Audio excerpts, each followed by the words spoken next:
Hello and welcome back to Lorehammer 40K podcast. I'm your host, Mark, today, and joining me, we got for the second time, we got Court. Welcome. Good to be here, Mark. Thank you so much for having me on. I appreciate it. Yeah, we had a blast last time, so I said, let's do it again. Bring that dude back. Yeah, this is the sequel. I like it very much so. Good to be here. Yeah, what happens when we do episode like 50 together? Is that like, we got sequels, trequels, prequels, 50. What would that sound like? It's the greatest saga of all time, I think. It's beyond triple nerding at that point, and we're just going and going and going. We're then Lord of the Star Wars trekking through Middle-earth with Dumbledore Calrissian. Wouldn't that make you like a serialized series? Is that what is that on TV? Where it's been for 50 episodes? Yeah. And that's joining us as well is Logan. Welcome. Thank you, sir. Love being here. Yeah, I found a funny number the other day that you're not a successful podcast unless you have over 100 episodes out. And it had me thinking, oh, so Lorehammer wasn't successful like that. So just barely? Barely. Huh. I don't know, man. I to quantify success upon numbers alone, I think is that's a fool's errand. I think you really need to find out what your success is in this and be happy with that. Like, hell, do people know who Trevor Busak is across the country because of a stupid Lorehammer episode about the Chaos Stardies? Yes, then that is success. That's success. I did a funny, I flew Trevor down to the studio and he was teaching me how to read some High Gothic. That was a pretty fun episode. Yeah, that's rad. I have mentioned this podcast to a few people who aren't in the hobby at all, and they're like, "Oh yeah, I know what Lorehammer is." So this is spread out a little more than just beyond the hobby space. So that's good. Okay, the one other fucking weird one before we get into this cool episode called the Swarmlord Tyrant Among Tyrants is I had somebody come to my Airbnb and they seen my tattoo on my chest, which is the Lorehammer logo. And he's like, dude, are you Mark from Lorehammer? I'm like, yeah, man, I am. That's one was the wild. Oh, that's crazy. Gosh. I spent a couple of days with this random guy and we just shot 40K shit for a couple of days together on the island, which was pretty fun. I don't think his girlfriend was impressed by that though. She's like, did you book this place intentionally? He's like, I had no idea. Like it is. That's like now the Graceland. It's the Graceland of nerds instead of Elvis. It's just they go to stay in your place and hopes to see you in your Lorehammer. That's fucked. Anyways, well, welcome to the show, everyone. This is a 40K podcast. We got people on here. But before we get into the show, let's just do some quick housekeeping. If you want merchandise, if you can see on the YouTube channel, I got a nice Lorehammer banner behind me, flapping in the wind. We sell a bunch of different merchandise from t-shirts to coffee mugs to dice bags. If you have something you want me to try to sell you, I'll sell it to you. Just let me know what, and we'll try to make that happen. I wear only exclusively Lorehammer shirts pretty much because why not? Why would you wear anything else? There's really no point. Yeah. It's paying yourself, right? Because you give the money and then you get the money back and the shirt. So it's a free shirt. Yeah, exactly. I just lose a little in the transition fees or whatever, but whatever, that's fine. That's the price to pay. Yeah, that's the price of the t-shirt is the transaction fee. Well, also make sure, so Lorehammer's got a Patreon. Make sure you guys join the Imperial Tithe and support the show. So those who are already on there, thank you guys so much. Really appreciate it. This obviously pushes the show forward, continues to allow Mark and all the awesome guys and allow them to allow us, like Logan and I, to be on this show and do hopefully 3 shows a week. So the ad-free version is only $2.50 a month. That's it. Very cheap. And the video version, if you want to see our beautiful mugs, is $5 a month. That's it. So again, thank you guys for being part of the Imperial Tithe. And if you're not, please consider supporting the show. It goes a long way. Very much so. Yeah, there's other things too that the video offers. Like, Court, you have a bunch of old school codexes that every now and again you flash up on the screen. And then Logan, he flashes his nips every now and again. So everyone has something to offer. Wrong website. From nibs to nips. Here we go. Like I've got the third edition. Nibs to nips, baby. Okay, by the way, just since we're on that, I'm sorry. There's My buddy Manny, this isn't the shout out I was talking about, but my buddy Manny he plays Tyranids and he calls them big nitty bitches. Like that's his army name. Perfect. Good times. That's good stuff. But if you guys are members of the Patreon, you can join us on the live stream. We have a live chat room during the show, and we have call-in guests at the end of the episode. So if you want to interact us live during the show's recording, join the Patreon. Come talk to us. Come hang out. It's a good time. Yeah, like last episode, we had 4 call-ins, and there's some people that you can count on calling in. Every now and again, you get a new person, which has been very fun, very very fun to talk to new people that way, just randomly here and there, fucking word vomit live, just crossing your fingers at something good. Well, and the chat rooms is so important for us too, because it allows us to interact in a way of like if we have questions too. Sometimes, when we're reading through these things and we're learning at the same pace as you guys listening, sometimes we want to ask questions like, what do you guys think? Like, hey, does this seem to be in your canon for 40K, or is this something that you guys kind of disagree with? And we love that feedback, and that you can't do that without the chat room. Yeah, chat definitely helped us on our Imperial Relics episode, because there were some things we didn't know, but chat did. So thank you, chat. We love you. Chat knows all. Chat knows all. Yeah. So I do want to give a shout out here, another one to my buddy Kasner. He went to the Warhammer 40K Grand Narrative over last weekend, I believe, it's in Atlanta, and it's an official Warhammer narrative day, or weekend rather. And I didn't know about this. It's been going on for a few years, but they do narrative play. It's also adjacent to the Grand Tournament as well. So there's a bunch of, grindy Warhammer players. And then there's also like people doing cosplay for 40K, which is really rad. And he came back with a bunch of goodies. He got me a really cool Necron. What is it? This is a Hyperphase sword bottle opener that I'm holding right now. He got me a bunch of stickers, like an exclusive model. And and all of the mission packs that they were using for the weekend. So I have like 15 or 20 new missions for 40K to play. So it's super rad. So thank you, Kasner. Appreciate it, man. This is rad. And like narrative mission packs too, which is fun, where it's not just like hold this point for no fucking reason. You're like, okay, I guess I'll create a pile of bodies here. No big deal. Whatever. What are you talking about? The center of the battlefield is the most important place you can possibly be. Seize the center or nothing. No, and he was saying what's cool is that when they play, so if you're playing 3 games that day, your objectives do not change. So the map and deployment may change, but your objective points on the table stay the same and relative throughout the next 2 games that you play in that day. Okay, interesting. Yeah, that would change it quite a bit depending on the layout of the actual terrain features and stuff. Yeah, absolutely. Yeah, it's very cool. That's super cool. Yeah. That sounds like a sweet event. Over 300 people showed up. I seen some pictures there. I was just Googling of the different cosplays and stuff. If you guys could do any cosplay, what would you dress up as? Oh, man. I've always wanted to do like just the classic, like a Space Marine outfit. And wearing the stilts. Yeah, I mean, I'm 6'5". I'm 6'5", okay. So we're getting there. It would be cool to do that. I don't know. Maybe like an Inquisitor though, like because you can have a little bit more kind of I don't know, different stuff. I'm all about the accessories, like stuff hanging off of you, and like have the cool staff or something like that. And then you could just go around randomly like judging people too, and it's lore accurate. So yeah, very nice. What about you? I've always wanted to either be the Doomslayer or Spartan with an ODST helmet from Halo. Neither of them would survive in 40K, but that's fine. I know neither of them would survive, but those are my 2. If I was going to do a 40K one, it would probably be Shrike from Raven Guard.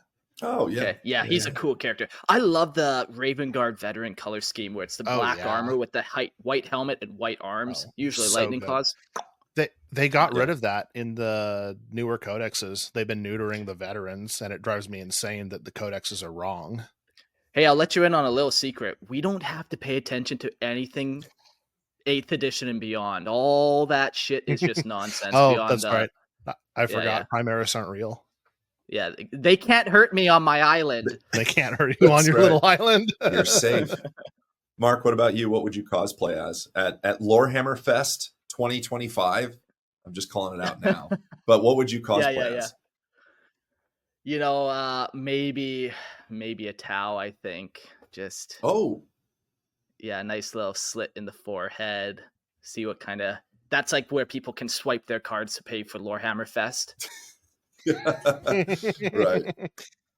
You could just control them with the pheromones. Yeah. Would you be a fire warrior, or would you? Yeah. I've always liked the Tau Fire Warrior armor. Just the angles of it, the big shoulder pad. Like, yeah, I've always kind of liked that look. Call me a weeb, but here we are nonetheless. I was going to be nice, but yeah, communist weeaboo. Cool. Well, let's dive into this episode. We're doing a Tyranid episode, and we're talking about the best, maybe the most dangerous Tyranid biomorph of them all, the Swarmlord, the Tyrant amongst Tyrants. What's your guys' one sentence like teaser for this guy, if you had one? Ooh, the most impressive specimen, or you know what, the perfect organism, to kind of quote from Okay. Alien. Yeah. I'm gonna go from the perspective of someone running into one for the first time. What do you want me to do about that? Like, it's huge, it's strong. It's like, what do you want me to do about that? I'm not ready for this. It's such an insane thing to deal with in universe, and sometimes on the tabletop too. Yeah. I think he holds the record for the model with the most swords, so I think that's what he should be known for. You know, not just one sword, not just two, but 4 bone swords all at once. Heck yeah. Technically, he's got 2 little spikes on his tail, doesn't he? They So count. you could argue That 6, counts. and then the horn 7. I mean, Oh, goodness just saying. gracious. Okay. More swords than you can swing a stick at. I like that for him. It's canon now. So before we dive into the Swarmlord, we need to cover a lot of different little topics that all interconnect with the Swarmlord. First, we got to cover what is the Hive Mind. Then we got to cover synapsis creatures. And then we got to cover Hive Tyrants. So it's going to take us a minute to get to the Swarmlord himself. But we got to build these levels up. Otherwise, it just won't make any sense. So let's start off with the Hive Mind. The Hive Mind is the all-consuming collective consciousness of the Tyranid species, an overwhelming psychic entity born beyond the confines of the Milky Way galaxy. It is pure alien energy, a vast gestalt of instinct and intent. Through its chosen instruments, like the Hive Tyrant, it exerts an unyielding absolute control, binding every Tyranid biomorph in a crushing mental grip and commanding their every movement with inescapable precision. This control, though monolithic, is not impervious. Should its synapse creatures, living conduits of its will, be annihilated, the Hive Mind links fractures. In the wake of the Hive Tyrant's death, lesser biomorphs descend into frenzied chaos, driven solely by base instinct of hunger and survival. It was cool in some editions when you actually did kill, I forget which edition it was, when you killed the synapse creatures, they would resort back to these like hunger or lurk, or feed and lurk. So if it was feed, they'd run towards the closest enemy, and then lurk is they would just hunker down and cover and shoot guns if they had them. It's on point and thematic, and I think it's great. And I know you're going to touch on this, Logan, because they've lost that in 10th. Yeah, I was going to say, I think the last time that really, because I don't remember it being that way in 9th. The last time I remember it truly being that way was in 7th edition. Because I think in 8th, they just weren't as effective as they used to be. But yeah, my actual first game of 40K, there were 3 neurothropes that were spread out across the field, and this is when Peril of the Warps happened. So the dude rolled for one in the middle, Perils of the Warp hit, it exploded, and then I don't know how, but because it exploded, it caused the other 2 to have to either take perils tests or he rolled high on the dice for them. So he lost all 3 of his synapse creatures immediately. Oof. And he had no HQ, no synapse, and I was like, "Oh, this is really easy. I like this game." Might be why they got rid of it. Yeah, I liked it, man. I think there's some cool rules like that where it's like, well, it's like the Necron getting back up. It's super overpowered, but it's also just, it's the most characterful thing. It describes him perfectly, and like, yeah. Yeah, it's on point for sure, on theme. Yeah, I miss a lot of the thematic stuff that used to be in the older editions because it's very watered. I mean, I like the watered down for getting more new people into the hobby, but I miss the thematic and the more complex rules we had before that made it feel more 40K like. Yeah. I've always thought they need to do a couple. Now, this is a fucking. Let's go on the train track together, boys. Hop on, choo choo. Here we go. Here we go. Tyrant. All right. So I've always thought they need to make 2 separate games for 40K, like very distinct. They need to make 40K that's very easy to beginners, like even more dumbed down than it is currently, like very easy. And then they need to do 30K. That's like for your veterans and like for people that are willing to kind of put more time and intent into the rules and stuff. You need almost those 2 kind of different areas. But right now it's like they've kind of going this weird middle ground where you don't got a flavorful game at all. And it's not easy enough. It would still take days, months, years to teach somebody how to play 10th edition. So it's still not simple enough, but it's also not flavorful. I will disagree a little bit. I will too. You go. And okay. We're gonna raise our hands and rail against you a little bit, but I disagree. I think because I've got my 3rd edition rulebook behind me, and I came from 3rd, which was cool. And you had the little chart, like, okay, my strength is this, your toughness is this. Fuck yeah, yeah, and it was rad. But 10th edition, having taught it to many people, it is accessible in the sense that like the rules and the structure are there. It's sometimes you need visual aid. So like I have a really good printout that's a cheat sheet of all the phases going through and what you need to look for on your data card. However, I will agree with you that going into it like in depth and, oh, okay, so I like this army. Now I need to learn every rule about them and whatnot.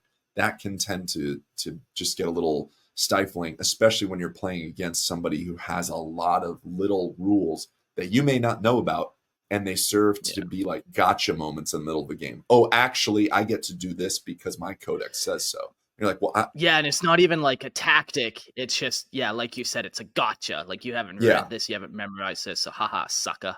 Yeah, it's unfortunate that you need to know not only your own army, but you really need to know everybody else's army if you're going to be playing at a certain standard per se, Yeah, it's the art of war. If you know your opponent, you need not fear 1,000 battles. You don't know, you'll struggle. But I will add that this is the easiest edition to hop into, and with the addition of combat patrol games, which most of us will never play. But if you're brand new to the hobby, never done it, you buy a combat patrol, your buddy buys a combat patrol. There's no sneaky rules. There's no haha gotchas. It's just, hey, here are your 3 data sheets. Here's your buddy's 3 data sheets. You guys play on a 2 foot by 4 foot board. Have fun. There's 3 missions for it. Yeah, it's super dumbed down and simple. And then I will say, so this edition is a lot simpler. Last edition, though, when they had the codex supplements for everybody and everybody got 1,000 different attachments and 1,000 different little rules, I loved that. A lot of people did not love that because there were so many gotchas that you couldn't possibly know.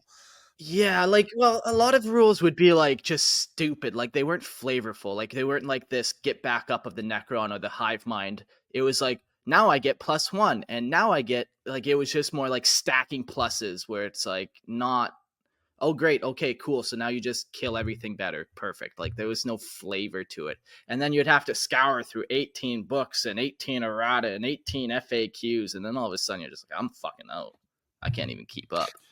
Yeah, I think if they moved away from the codex model, and I know that's been a staple of the game for so long, but if they moved away from the codex model and did more what a lot of other games are doing, where the rules are published online and they just edit them as they go, I think they would be in much better shape. And they could even keep the subscription they have with Warhammer Plus and still get revenue for it, but just let you have all the rules all the time in there. That will And never keep the codex. happen. I know, Just That will imagine. never, ever happen. I know, but I'm just thinking, like, even up the Warhammer subscription cost, it's like $10 a month. Make it $10 a month or something, and then you get all the rules, all the edition. It could work. I'm all about the thematic rules too. Like I was going through, I have a little secret project right now that I may or may not announce later on, but secret project where I was going back through all the campaign stuff that I had made and worked on, and custom rules and custom, like, just mechanics and stuff for campaigns. And there's so many opportunities to make flavorful stuff there. Even the simplest thing, like I ran one campaign where you at the start of the campaign, you got one of, I think it was 26 individual unique cards that had we call them a hidden scheme on there. And you had a special mission that you were trying to accomplish over the next 6 weeks in this campaign that no one else knew about. And everybody else had their own individual little thing. And it didn't matter what your army was. You can try and achieve this and you can get it. I think that there's too many obvious, like, I'm going for this objective marker and you know that I have these stratagems. Like, where's the surprise in war? Like, I don't like those gotcha moments like we talked about, but maybe you shouldn't know what I'm doing 100% of the time. You know, add your own little mechanics that are thematic to the game. Yeah, there's a difference between definitely just pulling a rule out of your ass and you just not knowing what I'm going to do, for sure. Yeah. Yeah. I also think they've been moving more heavily into the competitive space instead of the thematic space, which makes them more money, but at the same time, it takes the joy and the fluff out of the hobby that we love. That's where we come in, though. That is our job to make that fluff 100%. and do this. 100%. I mean, truly, like, you sit down and you're going to play a game with your buddy. Hey, what planet are we on? Why are my Necrons fighting your Tyranids? Let's come up with something now. Because honestly, when those moments happen, that they're like, oh shit, I took down the Swarmlord. Oh shit, but before he died, he took out my entire Immortals unit. Like, that makes it way cooler when you can understand why you guys are fighting versus it's a Friday night, it's cool, we have the time, we're just gonna roll dice. That's great. But deep dive a little bit into it, which you can, I don't know, have a little bit more fun on the table. Yeah. Before we get back to the notes, Nemo Forever says Warhammer Plus has been too much of a shit show for them to not hard back it all the way. And then he says sunken cost. So, yeah, you know, I think they need to hire one of us nerds. No, I'm not saying one of us on here, but like a true, genuine nerd to go in there and give them a hand on what people actually want to see here. Because I feel like they don't know what the fuck they're up to. I think they have those nerds. It's just they answer to people that aren't nerds. I literally 2 weeks ago just canceled my Warhammer Plus after like 3 years. I was like, this is not worth it. Well, rip to GW, fuck them. In the long run, we also love them. So back to the Swarmlord. It's a very abusive relationship. It is, man. It is. You know, one day they release a cool mini, and then the next day they release another Primaris unit. And you just But the game's still alive, and I will raise my hand every time and say, thankfully, we're still playing a game that's not dead. So, and now here we are chatting about it. On the battlefield, the Hive Mind manifests its dominance through towering synapse creatures such as the Hive Tyrant and Tyranid warriors. These beings channel its psychic gestalt, creating nodal points of control that impose unnatural order on the swarming masses. Without their psychic command, smaller bioforms revert to their primal, non-sentient nature. Unleashed predators, relentless feeders. Synapse creatures are the linchpins of the swarm, suppressing instinct and maintaining the hive mind's primal alien efficiency. The hive mind's complexity is beyond mortal comprehension. Its psychic force is so immense it drives all but the strongest psychers to madness or death. Among the Imperium's agents, only Chief Librarian Tigerius of the Ultramarines is believed to have glimpsed the hive mind and endured. his unique gift of foresight allowing him to divine its terrible intent. This achievement is so extraordinary, it is likened to wielding psychic power on par with the Emperor of Mankind himself. Ain't that some Ultramarine propaganda if you ever did hear it? Of course, like the one guy is an Ultramarine. He did it. Yeah, I was gonna say I'm listening to the Devastation of Baal, and I'm 90% sure that the Tyranids hate Dante and they know who Dante is, and he had a psychic connection with them at one point. So it's like clearly it's not just Tigurius. Yeah, I wonder why that is. Why does he have that hatred, or the Tyranids have the hatred? Because I remember reading about that too. Like that the Devastation of Baal really brought in a bunch of Tyranid personalities. Like the Necron fought against the Tyranids, and same with the Blood Angels, and they kind of got these grudges going on now against the Tyranids, and vice versa. But I haven't read those books, so I don't really know much about them. Now that I'm thinking about it, it might have actually been Mephiston, their chief librarian, so their chief librarian and the Ultramarine chief librarian both did the same thing with the Hive Mind, if I'm remembering right. Makes sense because they're psychers. Yeah, but only Tigurius gets credit because I am an Ultramarine. I don't know about the hatred about like I don't know if I buy into that, and we can get into that later. But the hatred of the Tyranids or the Hive Mind just going after certain planets or people, or like having a hate on it, because doesn't that kind of just go against the entirety of they're not malicious, they're just killers. They're straight up hungry and they're just killing things, and it's for the sake of feeding and eating in this biomass. Like I don't know where I sit with that, and maybe at the end of this episode my mind will be changed a little bit, but to think that this has a personal hate on something changes a lot of what the Tyranids are then. Yeah, I agree with you for the most part. I wonder like if this is just a matter of when the Tyranids first entered the Milky Way, there wasn't kind of this emotional ability yet. But, it's all about evolving, and maybe it's decided it needs to have more than just like the instinct of feed. Maybe it does need to have some other motivations built into it. But like he said, it's kind of like it really changes what the Tyranids are. All of a sudden they start to have grudges and start to avoid certain planets because they really hate this guy over here so much that they're going to risk their whole hive fleet for his destruction. It's like, yeah, okay. How is that beneficial? How is that? Yeah. I don't know. Maybe it's not, holding grudges. Oh, they went here because they hate that guy. No, maybe they've learned and they've adapted and they're more tactical now and know how to take over that planet, or know how to, they've fought Marnius Calgar before. So they've adapted to know how to like win against the Ultramarines a little bit better. And it seems like they have a hate on them because they keep hitting them. But, hate versus tactical prowess and now adaptation and insight. I don't know.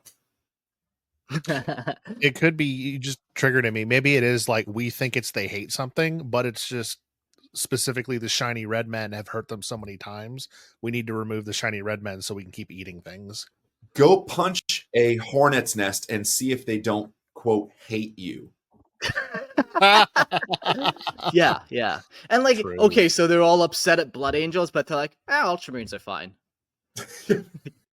Well, it's because Tigurius talked to them. We've been over that. Tigurius is like, hey, man, we're cool guys. It's the best trade deal he's ever made, was peace with Ultramar. Yeah. Yet the Hive Mind's reach extends far beyond individual psychers. It's a psychic presence, the shadow in the warp, disrupts the immaterium itself. Like a suffocating storm, it smothers interstellar communication and travel, severing astropathic cries for aid and forcing warp travel vessels into real space. When a hive fleet approaches, the psychic shroud engulfs the entire star systems, isolating prey worlds and leaving them stranded in the dark. The shadow in the warp spreads panic and despair across planets. It infiltrates the minds of its victims, saturating them with inescapable dread. For psychers, this dread becomes unbearable, a magnified horror that shatters their sanity. Attempts to wield psychic powers, risks devastation, incurable psychosis. As the Hive fleet looms nearer, entire populations spiral into madness, consumed by the hopelessness long before the first Tyranid claws rend their flesh. This is the fucking coolest thing about the Tyranids, in my opinion. The fact that when they go to destroy and consume a planet, their work is already starting months before they even get there. Like Yeah. communications cut off. Like I love the idea of it's the classic like just horror alien vibe where like, hey, by the way, we haven't heard from Phylus Segmentum 4 in like a week. We should check in on them. And then like, do Phylum Segmentum 4, anybody there? No, nothing. And it's just cut off. It's Hadley's hope in Aliens, cut off. Something happened. We don't know what's going on. But even beyond that, it could affect the hive. Like coming to a planet affects so much, not just the psychers and the madness that happens, but weather patterns. You know, the doomsayers, something's coming, especially if the gene stealers have set up that planet for its consumption. And now there's uprising months in advance of gene stealer cults happening. That's the coolest thing, I think, where it's almost this prophecy that this doom, the shadow and the warp cuts off communication. And now here comes death. Yeah. Oh, so wild. They got like that, like you said, like those 3 prongs of attack, the shadow and the warp. They might have gene stirs, and then the other one you kind of touched on was the weather phenomenon. They have Tyranid units called narwhals, which are a type of Tyranid spaceship, I suppose, but it's a living creature, and it will lock onto the gravitational field of a planet, and that allows it to create some type of gravity wave that will pull his whole fleet closer to the planet. But in so doing that's when all these crazy weather patterns happen, or tidal waves happen across the planet. So you get hit by all these different levels of mind, body, and even planet, where before they come, the chance of you like even surviving all that is slim.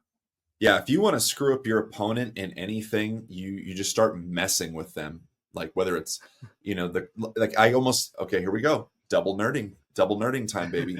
In Two Towers, Lord of the Rings, Two Towers, the Uruk-hai are in front of Helm's Deep, right? And what do? They start taunting them, you know, putting the poles down and chanting and doing that whole thing.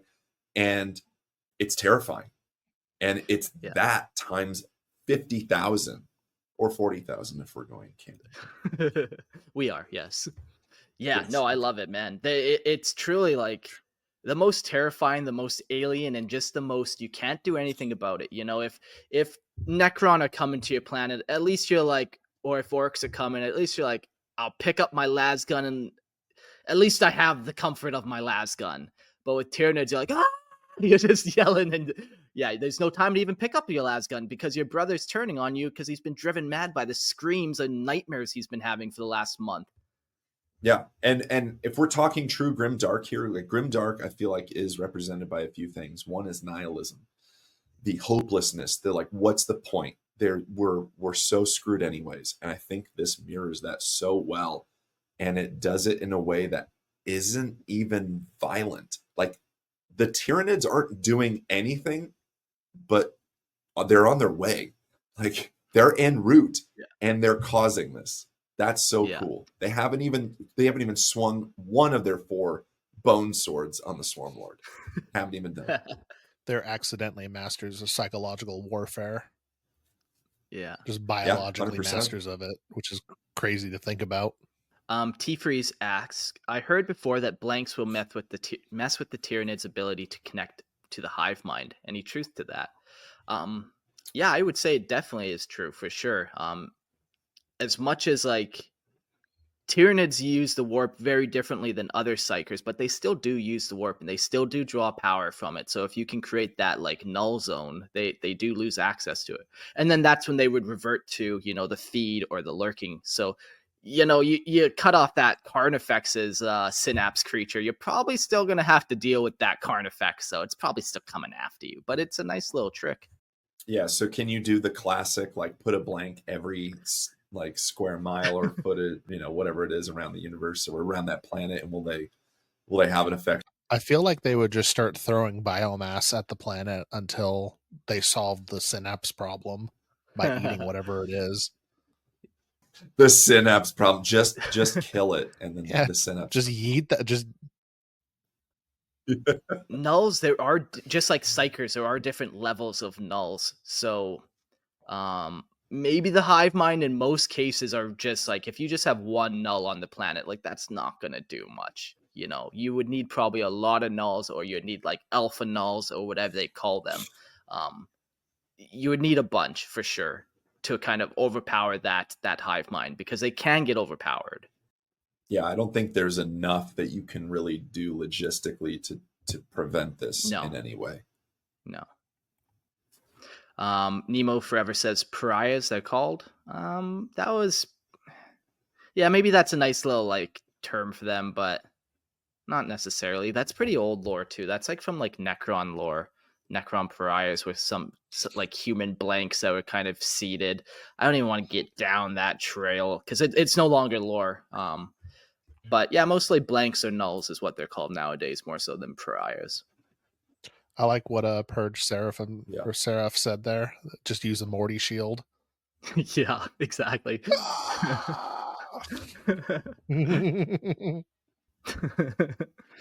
It's pretty grimdark. It's very grimdark. Good. That's what I want. Give me the grim. Give me the dark. Give me the grim dark. Well, I mean, speaking of the synapse and stuff, maybe we should move through this and just kind of discuss some synapse creatures here. So, synapse creatures are the towering, intelligent bioforms that serve as psychic conduits for the hive mind's will. Through these vital nodal relays, a fragment of its relentless intellect flows into the swarming masses, overriding their primal instincts and forging them into instruments of its self-aware purpose. Without this psychic link, the Tyranid swarm would dissolve into an uncoordinated frenzy of mindless animalistic behavior. That is one of the most beautiful poems I've ever read in my life, right there. I'm a motherfucking wordsmith. What can I say? So just to touch, it's gorgeous. Oh my gosh. Just to touch upon that, I think there's a definite key thing here to take away, and that is primal instincts. So the synapse creatures that allow this hive mind's will to be spread across the battlefield, kind of like a relay, like it said, overrides primal instincts. Now, these primal instincts are to kill and to feed. I think that's twofold. That's the two main things, really. Now, to say that it overrides those and they become some sort of like docile, controllable thing, I think is incorrect. I think it is controllable for sure. And like it says, it is forging them into instruments of its self-aware purpose. Its self-aware purpose is to swarm, to feed, and to kill. I mean, that is basically it. All of a sudden takes away like you're just one, and now you're part of the many. So, you know, they need 100 termagants swarming that wall, where the one termagant on its base instincts alone is not capable of swarming that wall. But then you link it up with 100 others, and all of a sudden now they're swarming, and they're not even aware that they're they're an individual anymore. Yeah, and we talked about the importance of communication on the last episode that Logan and I were on, in episode 120, with the relics. So when we looked at, especially with the Imperium, a lot of the guard stuff that we discussed was communication based, and how important that was, because guard, as we know it, Astra Militarum, is a very hoardy army. They have numbers. They are all about numbers. The other big army that is all about numbers is Tyranids. It's a swarm. So within that swarm, you need communication. And we know or we don't know that the Tyranids have a language. I don't think we know that. And if they do, it's whatever, it's unknown. But their language is through the hive mind. And so that must be coordinated in some way. And therefore, it is extremely important that this exists, because, again, it's just chaos. It's the mosh pit of all mosh pits if you have no synapse and you have no hive mind coordination. It is chaos.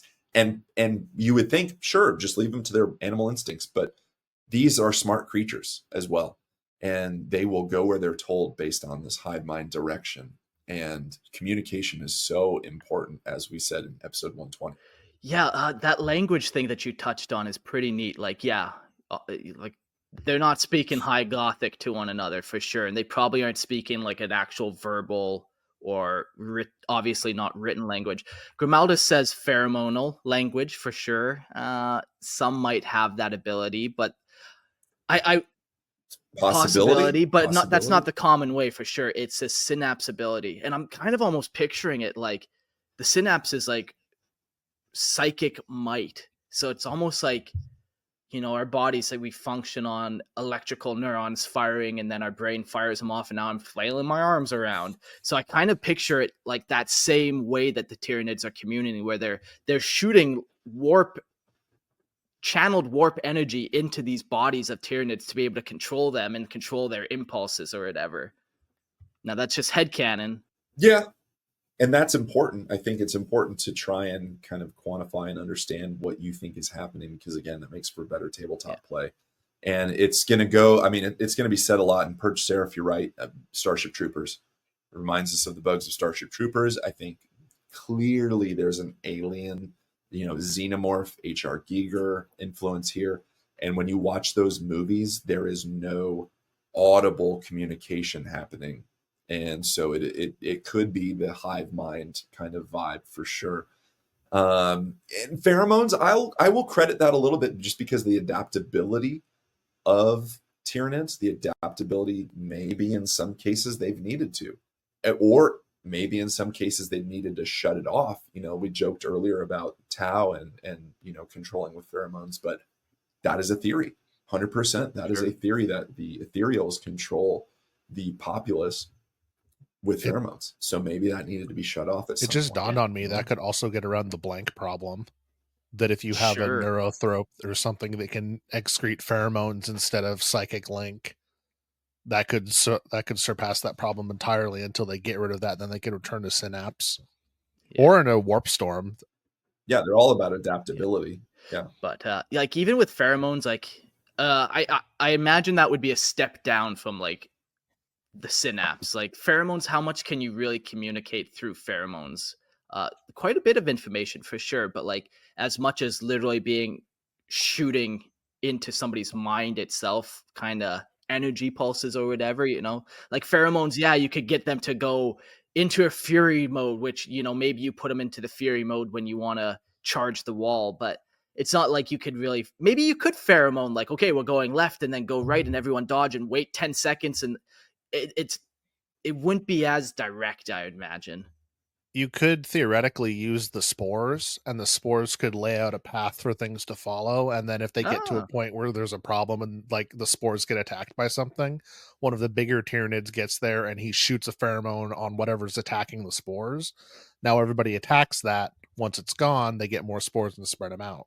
So you could get the same result. It would just be a little more, I don't know, like shooting things with a squirt gun to tag them for whatever you're doing, or spray painting an X on something like, hey, kill this really quick for me. Yeah. But doesn't this kind of mirror the Imperium's understanding of it? Like the fact that we're talking about it this way. And if you read codexes, it's all supposed to be from the Imperium's standpoint. And we're just kind of like, well, maybe it's this. I don't know. It could be pheromones. Maybe it's they just, you know, tell people where they're going. I think the fact that we're confused and we're debating on it speaks to the strength of that lore. Yeah, it's just so incomprehensible and alien and just not relatable at all. It'd be really funny if there's one guy who knows for a fact that they actually do communicate through all their roars, but they've never written it down, so everybody just thinks it's in their mind. Chitter, chitter, chitter. It'd be interesting. Yet this network of control exposes a rare weakness within the swarm. The destruction of a synapse creature severs the hive mind's grip on the bioform it commands, plunging them into chaos. Stripped of cohesion, these disconnected creatures erupt into uncontrollable rampages, abandoning all coordination and strategy. What was once an unstoppable tide becomes disordered and vulnerable, a crack in the Tyranid onslaught that enemy forces can exploit to survive. Yeah, okay. So exploiting it for survival, I think, is key too. So again, if we're the Imperium, we obviously know which of these are going to be the hive mind synapse, creatures. Go for that. And we see it on tabletop for sure. I'm going to kill this thing, which is going to break the link, and you're not going to get your little 12-inch buff. And I think this depicts a pretty good image of the chaos and the kind of vulnerability of the Tyranids, because when you don't have a coordinated attack in the masses, it does just become the biggest mosh pit, the chaos, and now you have the upper hand. Do the big ones pick on the little ones when they don't have synapse? Yeah, like for sure. Like a Carnifex will just rampage through whatever's in front of it at that point when you break that synapse, whether it's and the little ones will just start feeding on whatever's close by and weak and whatever. But yeah, there's definitely that. Another kind of interesting little thought too is like, we're talking about what the Imperium kind of knows, and the training a guardsman would be very different than how much knowledge an Astartes has. But like a guardsman, the kind of saying is just shoot the big ones. We don't need to necessarily identify what a hive tyrant is, what a warrior is, what a zonothrope is. We don't need to do that. Just shoot the big ones, and chances are good that's going to fuck up the Tyranids' kind of connection to each other.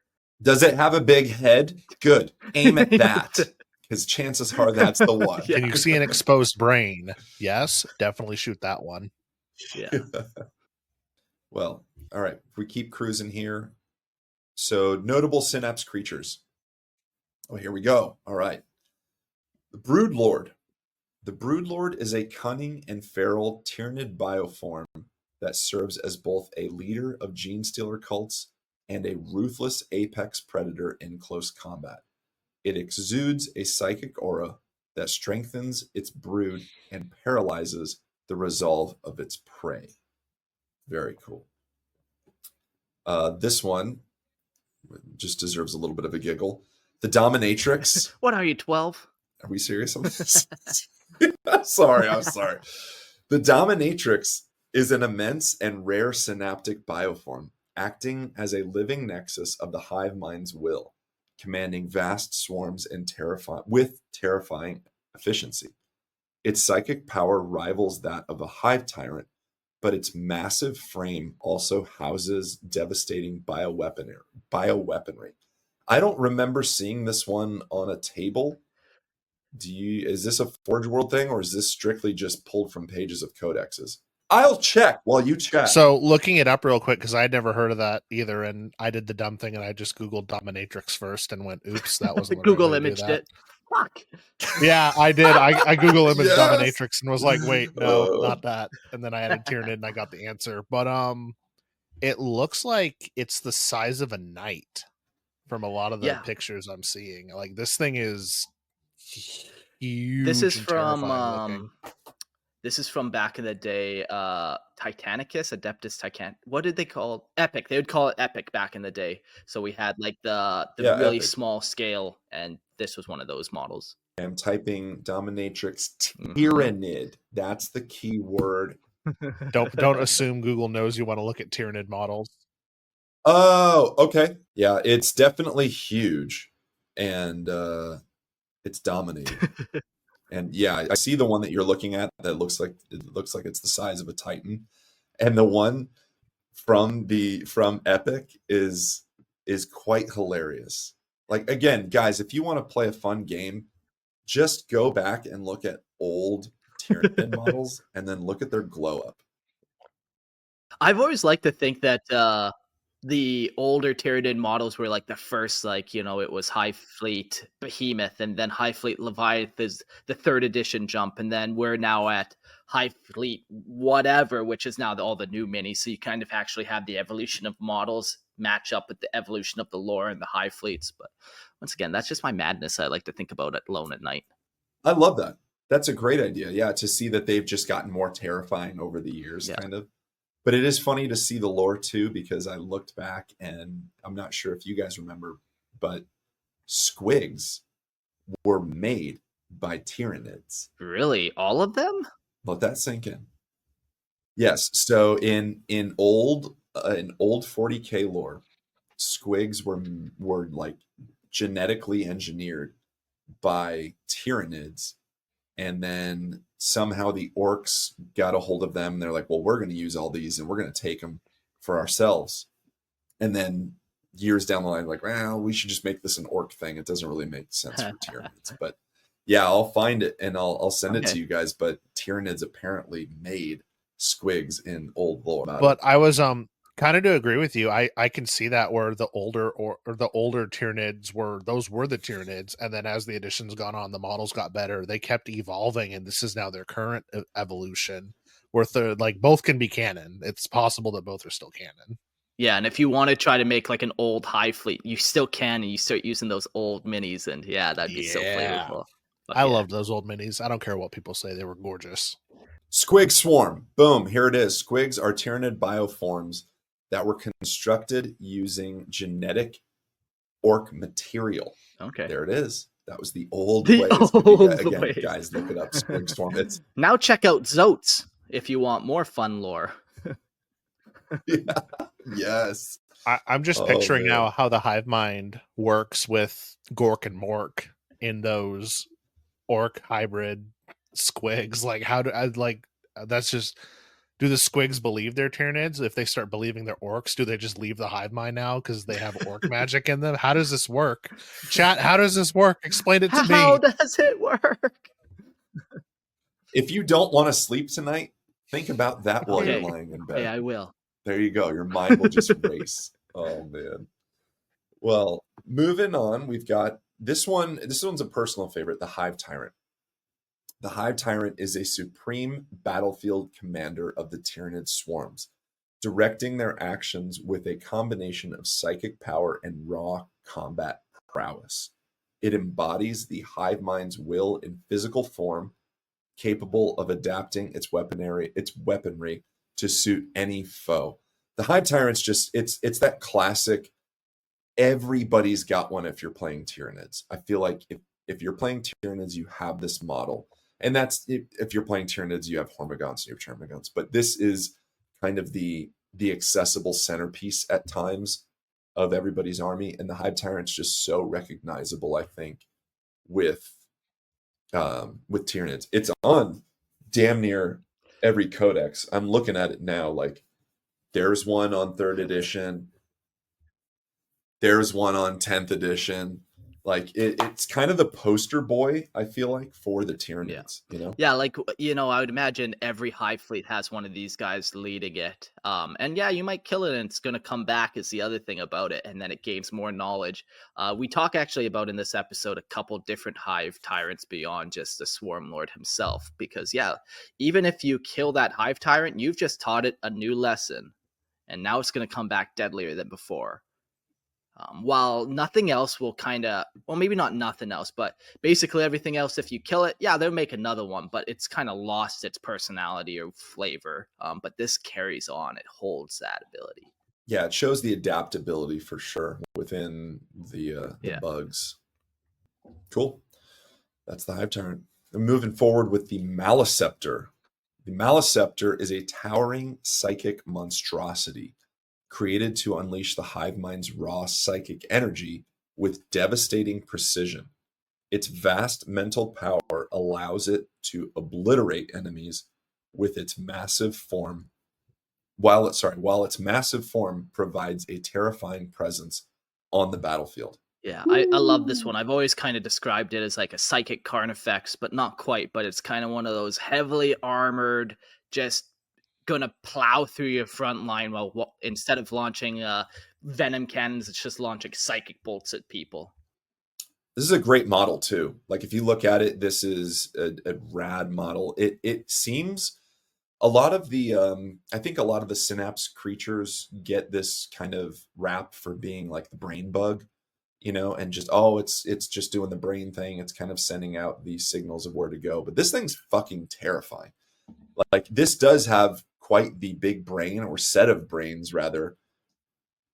Yeah, it's got the brain sticking out on the side and everything, but this thing is formidable for sure. Like this may be, you know, doing a lot with its synapse, but it's going to do a lot also with those fucking claws in the Yeah, front too. yeah, for sure.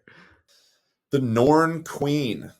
The Norn Queen is the ultimate progenitor of the Tyranid species, endlessly birthing bioforms while guiding the evolution of the hive fleets.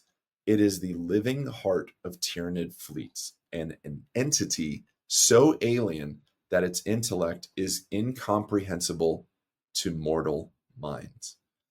Yeah, and the Norn Queen is one that's just shrouded in mystery. I feel like in a lot of the codexes and a lot of the text and stuff, you just kind of get this glimpse of what it could be.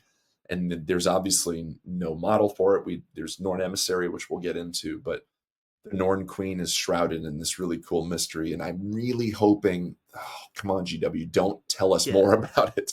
Just if you're going to tell us more, give us just little scraps. Yeah, because the other thing about the Norn Queen is you don't really see it on battlefields, and you shouldn't because it's part of the fleet. It's like the birthing creature on the ship, so they're not really sending it down to the planet, although they could, but chances are good they're like hooked up to the ships and the feeding capillaries and all that kind of stuff, and they're just these like bloated birthing creatures, you know. Are they even capable of moving? The Queen Alien that we saw in I don't think it was the one in Aliens, but I think the one in Alien versus Predator. Yes, it was. Don't you dare reference Alien versus Predator over Aliens. Jim Cameron is a genius, and was it Paul Anderson, Paul W.S. Anderson? Terrible movie. Logan, that's a spanking on you. The dominatrix is coming for you. The dominatrix. Don't tell my wife. No. But no, I like both movies, first of all. But I just remember, yeah, it was in both, I guess. Which one? Because yeah, we first saw it. I know, but Aliens. I was thinking more of when she was chained up more in Alien versus Predator. Like she was more trapped than she was in Aliens, if I'm remembering right. So I'm picturing that where she's just like trapped in the ship kind of thing going on. Yeah. Oh man, there's so many things I want to yell at you about right now. But it's like, yes, she was trapped. This is our quad nerding right now, or triple nerding. But yeah, she was trapped on the ship because the Yautja, the predators, had essentially, and it wasn't even a ship, it was a temple in Antarctic. And she was trapped there. But yes, in Aliens, the queen was like kind of, forgive the term, like bioformed into that area, and all of that stuff that was kind of surrounding was organic. So I like the idea. And again, Tyranids are all organic. So when we say like Tyranid ships and stuff like that, it's a living thing. And the idea that this is kind of hooked up in some way, like you're talking about, Mark, I think is rad. And just its purpose is to control and to create. Nemo Forever says, I imagine that sometimes they might land on planets if they're making more nids in a hurry. But even that, like, there are other creatures like the Tervagons that create nids and stuff. So they do have other things that can create Tyranids in a hurry on the battlefield for that kind of deployment.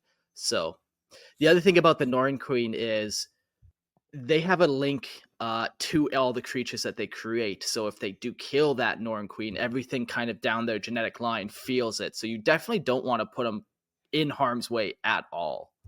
I was going to say, I think it's too risky to even bring that type of creature down in there. And they know that. Again, that's why you don't see him in battles. I was going to say, what if she is ship-sized? Because it says she's in the heart of the Tyranid fleet. What if she's like an aircraft carrier at the center of a regular fleet?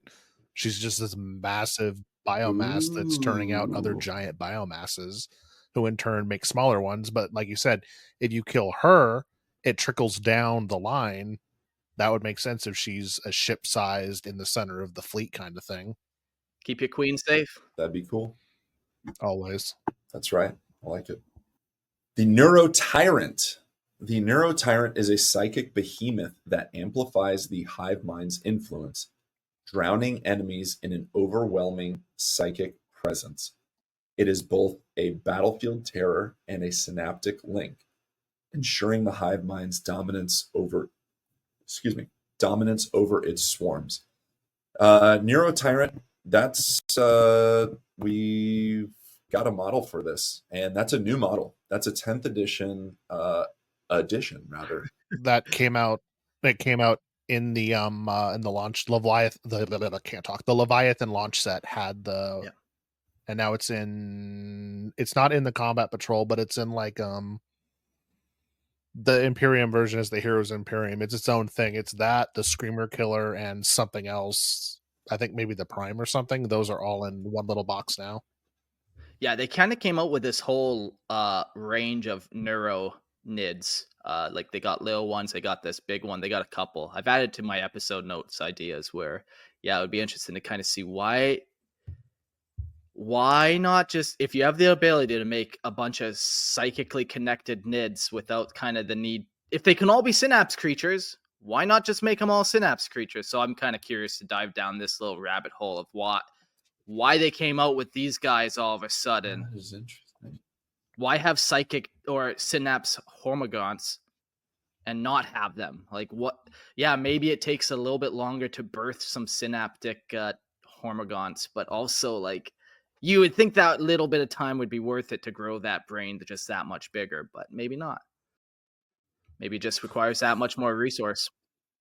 Maybe. I think that's a really, yeah, it's a deep rabbit hole to go down to, and I like it. Again, here's us as the Imperium, like, why don't they just do this? What the hell? Stupid Nids. Yeah, stupid Nids. We're better. I don't know. I think it's interesting to ponder and to kind of wonder, like, is it a resource thing? Or is it strictly like maybe it's a kind of a CYA, like cover your ass. Like we don't make synapse hormagaunts because maybe they did that once and it did not work out. If you want your foot soldiers to just do one thing, don't give them a brain. Yeah, maybe just too many cooks in the kitchen type mentality where it's like, okay, now they're all thinking, perfect. That's not what we needed. We needed the swarm. Mm-hmm. So yeah, but just another tool in their toolbox. I haven't looked at them and I haven't actually seen anyone field them, but I think the new Neurogaunts are kind of worthless on the tabletop, if I'm remembering right. Yeah, they're the smallest like synaptic Yeah. form, I think, that we've seen so far. Yeah, Neuro Tyrant. Super cool. Great model too. Honestly, like that's such a kit bashable model.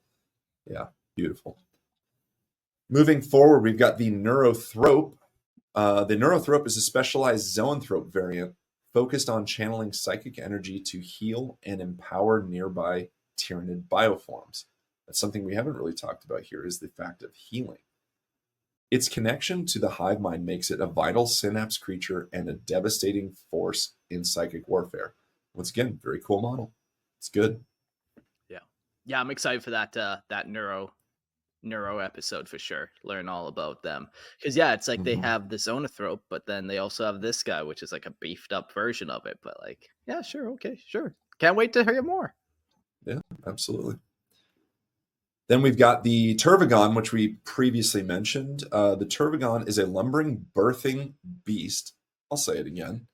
A lumbering birthing Mama, beast. Is that you? That spawns and I was gonna say I didn't know your mom was in the script. Gotcha, bitch. Oh man. Gotcha. Oh. The Turvagon is a lumbering birthing beast that spawns endless waves of termagants to overwhelm its prey. Its presence inspires lesser bioforms and maintains the hive mind's grip over its swarms, making it a linchpin in Tyranid invasions. It's such a cool idea that something is down there on the battlefield producing these, like just constantly getting them out there. And the funny idea that it inspires lesser bioforms, like its presence inspires lesser bioforms. Like that's just so cool. Like, hey, we got more of us. Let's go. The idea that it's a linchpin within Tyranid invasions, like we kind of talk about that before, like, oh, well, if we just kill that, it takes all the edge away. And it's kind of a sad fact. Like, there are Tyranid bioforms and biomorphs that, like, yeah, if you get rid of that, you're gonna do a lot better on this battlefield. And that's certainly one of them. Something that is birthing, constant termagants and has a sense of the hive mind. Yeah, I always think about like like I kind of said it, like we know so much more than the average guardsman does. Like the guardsman probably literally all he knows is shoot the big one. That could he actually differentiate between a Turvagon and a Neurothrope and a fucking Xanathrope and a Tigron Prime? Probably not. Probably has not attended that. That's not in the Imperium Uplifting Primer, all these different categories, So yeah, while it is like you said, that linchpin, it's like, yeah, you can get rid of them and then you really mess up the plans. But it's like, yeah, what the fuck are they? And just imagine the skittering horde of billions of Termagants, and you're just trying to point out these specific ones, and like, wait, did it have 6 arms or 7? I forget. Like, yeah. Jack says female representation because of the Termagon giving birth, so that's nice. That's some sexism. Love it. Love a little sexism on Lorehammer. It's interesting though, because Tyranids, we as the Imperium, or we're talking kind of the Imperium side, is like, we have to assign it something that's understandable. So we call this thing the Norn Queen because we have to understand it that way. We call this the Turvagon, it births, so it must be this. It's this like futile language that we put on these creatures to try and understand them. And yet it is kind of funny that we call them these kind of terrifying things. Like, why don't we just call it like Fluffy Boy? Oh, this thing's just got a bunch of fluffy boys. Yeah, that's good propaganda then. It's like, yeah, that's the non-dangerous guy, the little whimper. We're going to go play with some kibbles today. Oh, what are kibbles? Don't worry about it. Yeah, like, we're going to go into the Trigon Prime. That sounds like a fucking badass name. Why would we call it that if we're like trying not to be The scared Imperium of this? definitely did a better job naming Tyranids than they did naming Tau tanks and aircraft. Oh, that's like a devilfish. Definitely did a way better name with the Nids. Oh, man. All right, moving forward, we've got the Trigon Prime. The Trigon Prime is an advanced variant of the Trigon, a massive burrowing predator that strikes from underground with lethal precision. As a synaptic leader, it directs nearby Tyranid swarms with deadly efficiency while devastating enemies in combat. Another great model. Very cool. We're going to keep cruising here since we're in the thick of it. Tyranid Warrior. So the Tyranid Warrior is a versatile and resilient synapse creature serving as a key link between the hive mind and its lesser bioforms. Its adaptability in weaponry and tactics make it a core unit of Tyranid swarms. It's also a very recognizable one too. I feel like it's kind of the step down from like the Hive Tyrant and the Swarmlord. It's a very recognizable old school kit and new school kit as well. I do want to throw in that today, on the 3rd day of Grotmas, GW gave us a new detachment for Tyranids that focuses specifically on Tyranid warriors and making them stronger. Interesting. So it's cool that on the day. Fuck that. I was destroyed. My immortals were destroyed by my buddy Adam's warriors. Your skill issue is not what's on table right now. Yeah. We're talking about how cool. Look, the dice betrayed me. Okay, your skill issue is not what's on the topic right now. Yeah. Learn to roll dice, man. Why don't you just roll 6s? That's what I do. Yeah, just box cars all day, dude. You'll be fine. just get better. Yeah, like you said, the Tyranid Warrior is so recognizable. Like, if the Guardsmen were ever shown any type of Tyranid of like what to look out for, it's probably, yeah, if you see a Tyranid, a Hive Tyrant, call the higher ups. That's alpha priority. And if you see Tyranid Warriors, that's also alpha priority. Hopefully your Guardsmen can pick out those two. But beyond that, man, there's probably not much they're picking out. They're just looking over the top of that trench going, we're fucked. Yay. Retirement comes today. Right. Yeah. That was one really fun thing in the Space Marine, was seeing the swarms of Tyranids that were just sprinting towards you, and you can shoot them as they're coming, and it does not do anything whatsoever to the overall numbers that are attacking you, but it's so fun and cinematic. Yeah. Yeah. And if you don't have Space Marine 2, guys, and you don't have access to that, and you want a really, really good like Tyranid experience, as I said before, go find your local hornet's nest and punch it. See what happens. That will give you a little bit of a flavor of what it's like to go against the Tyranids. Yeah, Lorehammer Legal does not recommend such a course of action, but hey, to each their own. Hey, you do what you like. Live your life. Live your life. Live, laugh, hit a hornet's nest. It'll be fine. Oh man. All right, the Zoanthrope. The Zoanthrope is a psychic powerhouse designed to channel the Hive Mind's immense mental energy into devastating warp-based attacks.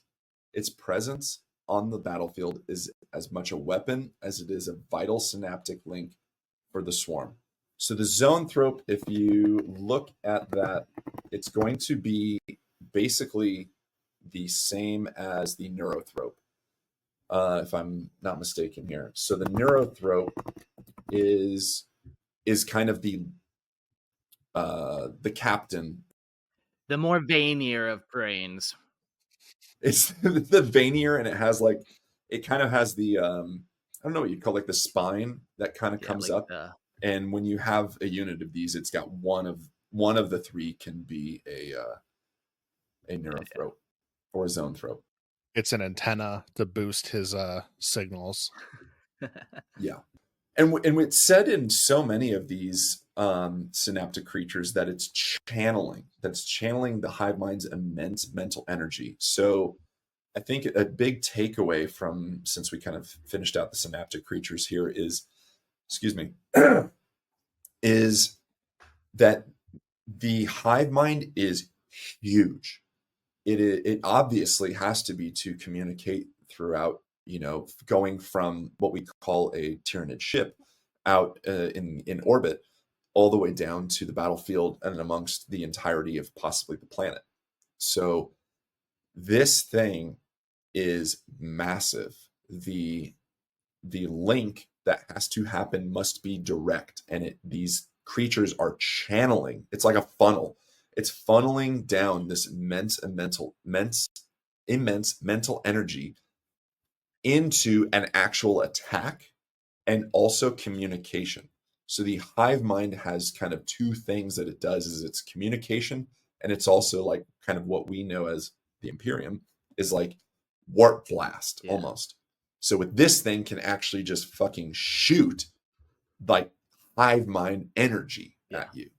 Yeah, like going to kind of just that line chart, that nodal chart of how the Tyranid Hive Mind works. There is only one Tyranid Hive Mind, and that goes to every fleet and is connected to every fleet. And you might be able to separate it, and it almost creates like, okay, so, if you have 3 fleets entering the galaxy, they're all connected. And as they branch out, they still are connected in the back tendrils of the Hive Mind. And if you separate one, it doesn't create a separate Hive Mind like it does. But then as soon as that Hive Mind connects back up to the other Hive Mind, it rejoins back to one Hive Mind.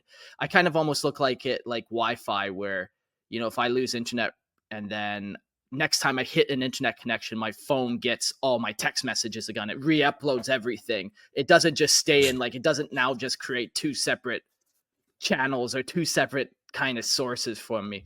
So when we're talking about all this knowledge, you can literally have knowledge from across the galaxy in one hive fleet on the upper part, transferring all of its knowledge all the way through the back end of the Tyranid fleet, all the way down to the southern part of the Hive Mind, and all the way then down through its fleet, all the way to the Zoanthrope, who said, channeling and psychic blasting people. So it's just this giant network, and you can never really get rid of it without getting rid of the Tyranids as a whole, which can't. Good fucking luck. No, And Logan, as somebody that works in tech, do you guys just pray to the Hive Mind? Like, is that your ultimate hero? Just that network ability? Absolutely. I value nothing more than that. Actually, it's funny. I don't really work with anything that's wireless. Everything I do is strictly connected to fiber. Gotta have fiber in the morning. That's important. Fiber for those bowel Yeah. movements. Yeah. Gotta have it. That's right. I think Purge Seraph asks a good question here. Mark, I don't know if you're able to just click and highlight that, but the is the Hive Mind a physical entity or something more metaphysical? I don't think it would be a physical entity at all. I think it's the link. It's that neuro link, the metaphysical link. It's kind of the think of it. It is metaphysical. There it is. It's just not physical. I think if there was, maybe there is one thing that we haven't seen that is just crazy huge outside our perception of time, space, reality, and the galaxy itself. Because again, the Tyranids are relatively new to this galaxy. Maybe there's one thing that really puts it all out there. I don't know if I like that idea, because then if you know what it is, it's killable. If you know what it is, it's controllable. If you know what it is, you can put it in this box. I think it's cooler to just imagine it as they all have this capability. Just like we're talking right now, we have like Wi-Fi. We talk like I'm in Phoenix, Arizona right now. I'm chatting with Mark in Panama. Logan, you happen to be on the opposite end of town in Phoenix, Arizona, and we are doing this. I am not physically touching any sort of link that's happening right now. And that's the Omnissiah in my laptop. Praise be. Yeah, like I've always looked at the Tyranids in this way, that like the Hive Mind is a chaos god. So just like how when you kill things, you feed corn, and if you get enough emotion into the warp, you create another being. So the emotion that the Tyranids have is hunger, which is there's basically three prime emotions humans have. You got sleeping, you got feeding, and you got fucking. And everything you do is basically in cause of those three things. If you don't do those three things, you're not going to be a happy person. Maybe the fucking isn't as essential as sleeping and eating, but hunger is such a primordial emotion that, yeah, I don't think the Hive Mind is one creature, because it's that gestalt, that all the Tyranid species creating this thing and then being controlled by it. And yeah, maybe it's not exactly a chaos god, in the same way the other ones are, but I kind of think it kind of is, really. It's the god of hunger. It depends on how you define it, I think. Yeah. If you were to define, and I agree. Like, what else in the 40K universe that we know about represents that need and desire? And I wouldn't even call it desire, because desire feels like it's superficial, but need, that necessity to consume. There is no other army that we kind of know of, or entity, that better represents it than the Tyranids. That need for consumption, the locust going through the fields and just eating everything. It's crazy. 40K is fucking rad, man. I love it. So cool. I love that we're talking about this. It's so cool. The other armies don't really feed on like planets and stuff, but they do feed on like the Imperium wants to conquer everything, Chaos wants to burn everything, the Tau want to spread the common good, the Necrons want to collect things. Like, so everyone doesn't want to eat everything, but they kind of all do have their own dedication to want to spread out across the galaxy. Yeah, but within that, and I'm sorry being argumentative here. I love you. No, just please. remember that. But within that, there's selfishness. Humanity, it was, we're going to conquer the galaxy, we're going to progress, we're going to learn, and oh, there's an alien species over there, well, we're going to go kill it because we control. And there's politics involved in this and that, and maybe we don't see that with the Tyranids necessarily, and maybe it does exist because there's clearly a hierarchy, but there's a purity. I think there's a very distinct purity that comes with the Tyranids, that is just that consumption. Purge says gluttony. which is different than what you're saying, which is this purity of like consuming and hunger. Like gluttony is a very different emotion than just eating for the sake of like you need to survive, so you need to eat. It is a more pure form, what you're talking about. Yeah, and Logan, I think you're spot on. Obviously, like every army has, every army, and even every faction, kind of has their agenda and has their representation and their focus. But with this one, it feels like straight up consumption.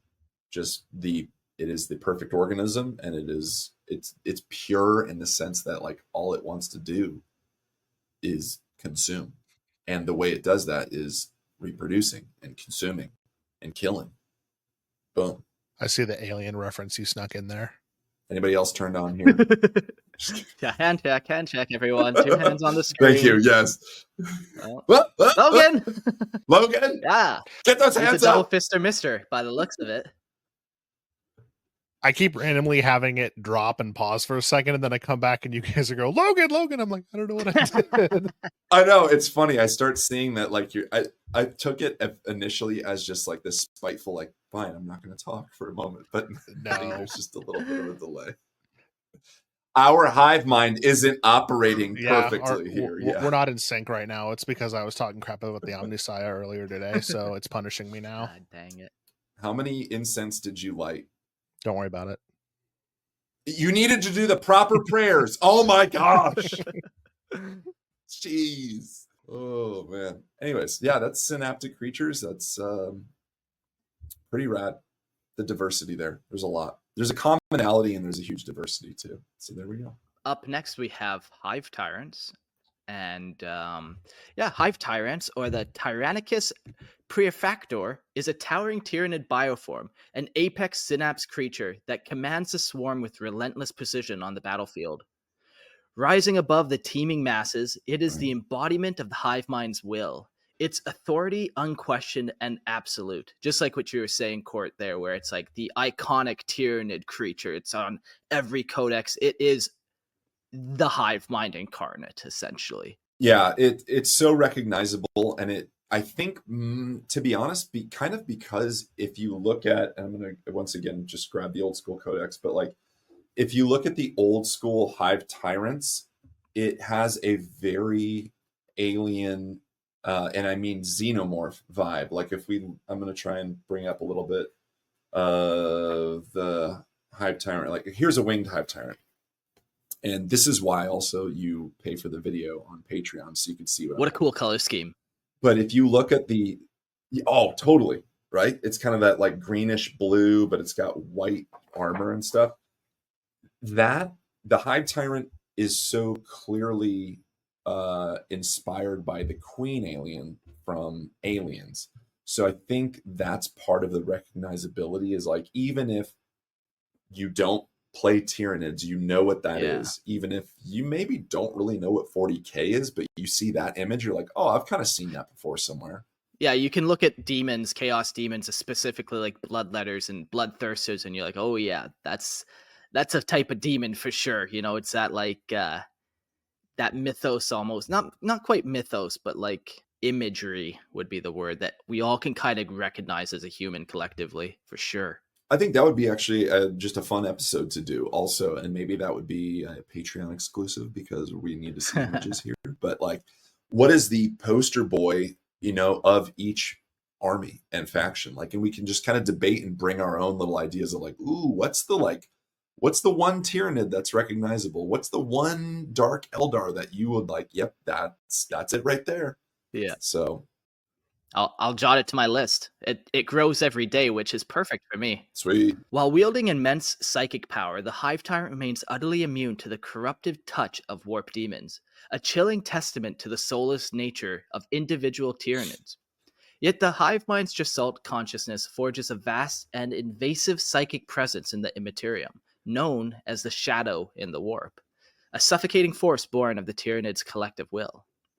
As a battlefield commander, the Hive Tyrant's synaptic link to the Hive Mind makes it indispensable, a living nexus through which the swarm's strategy and coordination flow. It is both a weapon of psychic devastation and the nerve center of Tyranid forces, ensuring their primal alien efficiency in annihilation. Its role: Hive Tyrants are towering monstrosities. Their hulking forms dwarfen even the mighty Dreadnought. Encased in hardened carapaces and shaped by ceaseless mutation, they are unlike any other Tyranid biomorph, evolving their unique genus designed for dominance. Their psychic connection to the hive mind is unparalleled, making them the ultimate conduits of its will.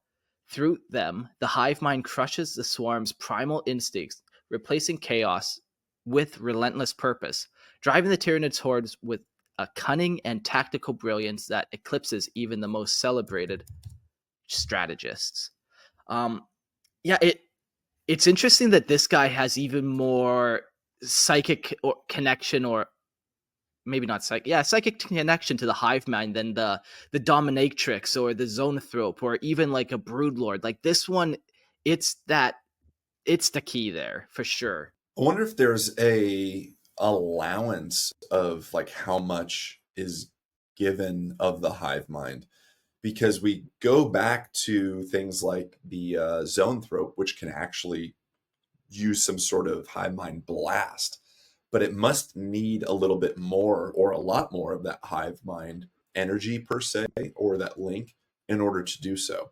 And with the hive tyrant, that might be the similar vibe as well. Like it feeds off a lot more of that kind of that link itself, and maybe that's what makes it more aggressive, or maybe that's what makes it stronger, or I don't know. I think that's a really cool point to bring up, like that it somehow has more access to it, I guess is the word. I don't know. There's some examples of like Tyranids when you kill them, and if they're around a synaptic creature, even though you blasted their head off, their body is still going forward for a little bit before it kind of fully collapses. And yeah, Tyranid hive tyrants would have even just that much more, I think, ability to kind of just be possessed by the hive mind. Fuzz asks, does the shadow in the warp mess with the connection of the chaos forces to the warp? Let's save that. We do have a section at the end of all this dedicated to shadow in the warp, but all things are connected, so we'll get there. Created to both outthink and overpower their prey, hive tyrants possess a rare intelligence and a chilling degree of self-awareness. Though enslaved to the hive mind, they wield autonomy in pursuit of its goal, reacting to battlefield chaos with the adaptability that makes them perfect instruments of annihilation.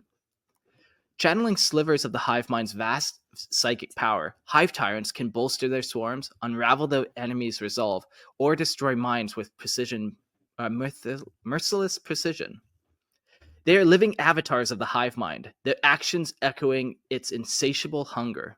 Yet, even their death offers no reprieve, for the hive mind learns and evolves through every loss. Each slain hive tyrant adds to the Tyranid's unending adaptation, ensuring that no prey escapes them the same twice.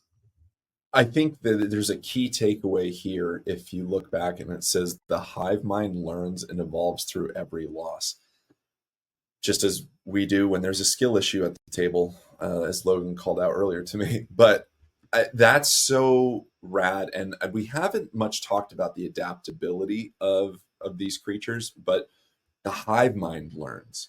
I think that's the important part, not these necessary, like not the creatures that survive, not the Tyranids that survive this battle, but the hive mind itself.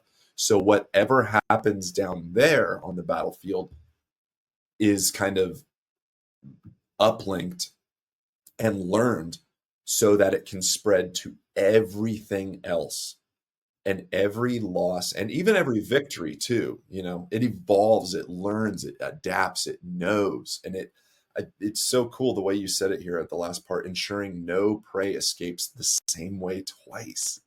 Yeah, that's a good point. That it's not just this one-way street. It's the download and the upload of the hive mind. So it's constantly getting fresh information from across the galaxy and constantly uploading and downloading into these units and possessing them essentially with the hive mind itself, with this form of all of their collective mind. Wouldn't it be terrifying? I mean, this whole fucking thing is terrifying. Tyranids are horrifying just in themselves. But you as a guardsman or somebody, you just see this swarm happening, and then they all shift positions for a moment. They all just change, or they all do something differently. Like you can see that something has clicked, and now, Yeah. oh shit, what? Like, what do they know now? You know, Yeah. it's just kind of like, it's the scary moment in the horror movie when this thing is like banging at the door trying to get in, and then it stops. And then you're like, fuck, where did it go? Where did it go? Oh my god, is my back door locked? Oh my gosh. You know, and I, again, here we go back to the Aliens reference, but it's in that scene in Aliens where it's the classic, like they're reading the little and they're like 5-6 meters, man. Oh, they're right under the floor. That can't be. They're right in the room. And then they look up and they're coming from above, like they're in the ducts, because they know that that's the way to, like, it's that fear of, you think they're going to go this way, but because they've learned and adapted, they're going to go the opposite way. We were mentioning the Space Marine 2 game and stuff, and then you were saying just seeing them all shift, like, yeah, all of a sudden you just see 10,000 gaunts, just they're running straight at you, and then they run a different direction. You're like, oh my, that would be terrifying too, even though they're no longer coming towards you. You're just like seeing that many things focus in exactly in unison, process everything exactly in unison like that. Yeah, it's a different level of, oh no.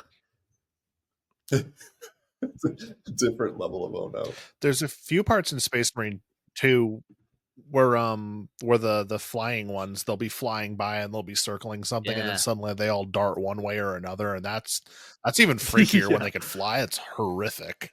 Is it the gargoyles? Yes, that's what they're called, the gargoyle. I don't know why I always want to call them wing gaunts. I know that's not right, but in my mind, it sounds like it should be, though, because they're basically winged termagants. Right? So, like, why call it a gargoyle? Yeah. But again, the Imperium does know how to name things. The Imperium naming standard. Yeah, they're like, that looks like a gargoyle. Geez, thanks, Jim. Now we got to call it that. It couldn't have picked something that rolled off the tongue a little better. Fuck. Yeah, that would have been, but no, that's really cool scenes. And the other missions where you have to walk around with a flamethrower to try to spread the crowd out away from you while you're doing stuff. So fun. Yeah. They're just swarming everywhere. When a Hive Tyrant falls in battle, its death is meaningless to the Hive Mind. Another is grown to replace it, carrying the same ruthless knowledge as its predecessor. This relentless cycle grants the Hive Tyrants a form of immortality. No matter how many are slain, they will always return to hunt and consume their prey. The death is meaningless part is a big importance too. I think if we're speaking again to that primal nature of just consume, then death is meaningless, because you could just make another one. And as we'll show with the Swarmlord, you do make another one. Yep. And the one that died, you just get to consume that one. So it's a win-win even. Mm-hmm. Like, who?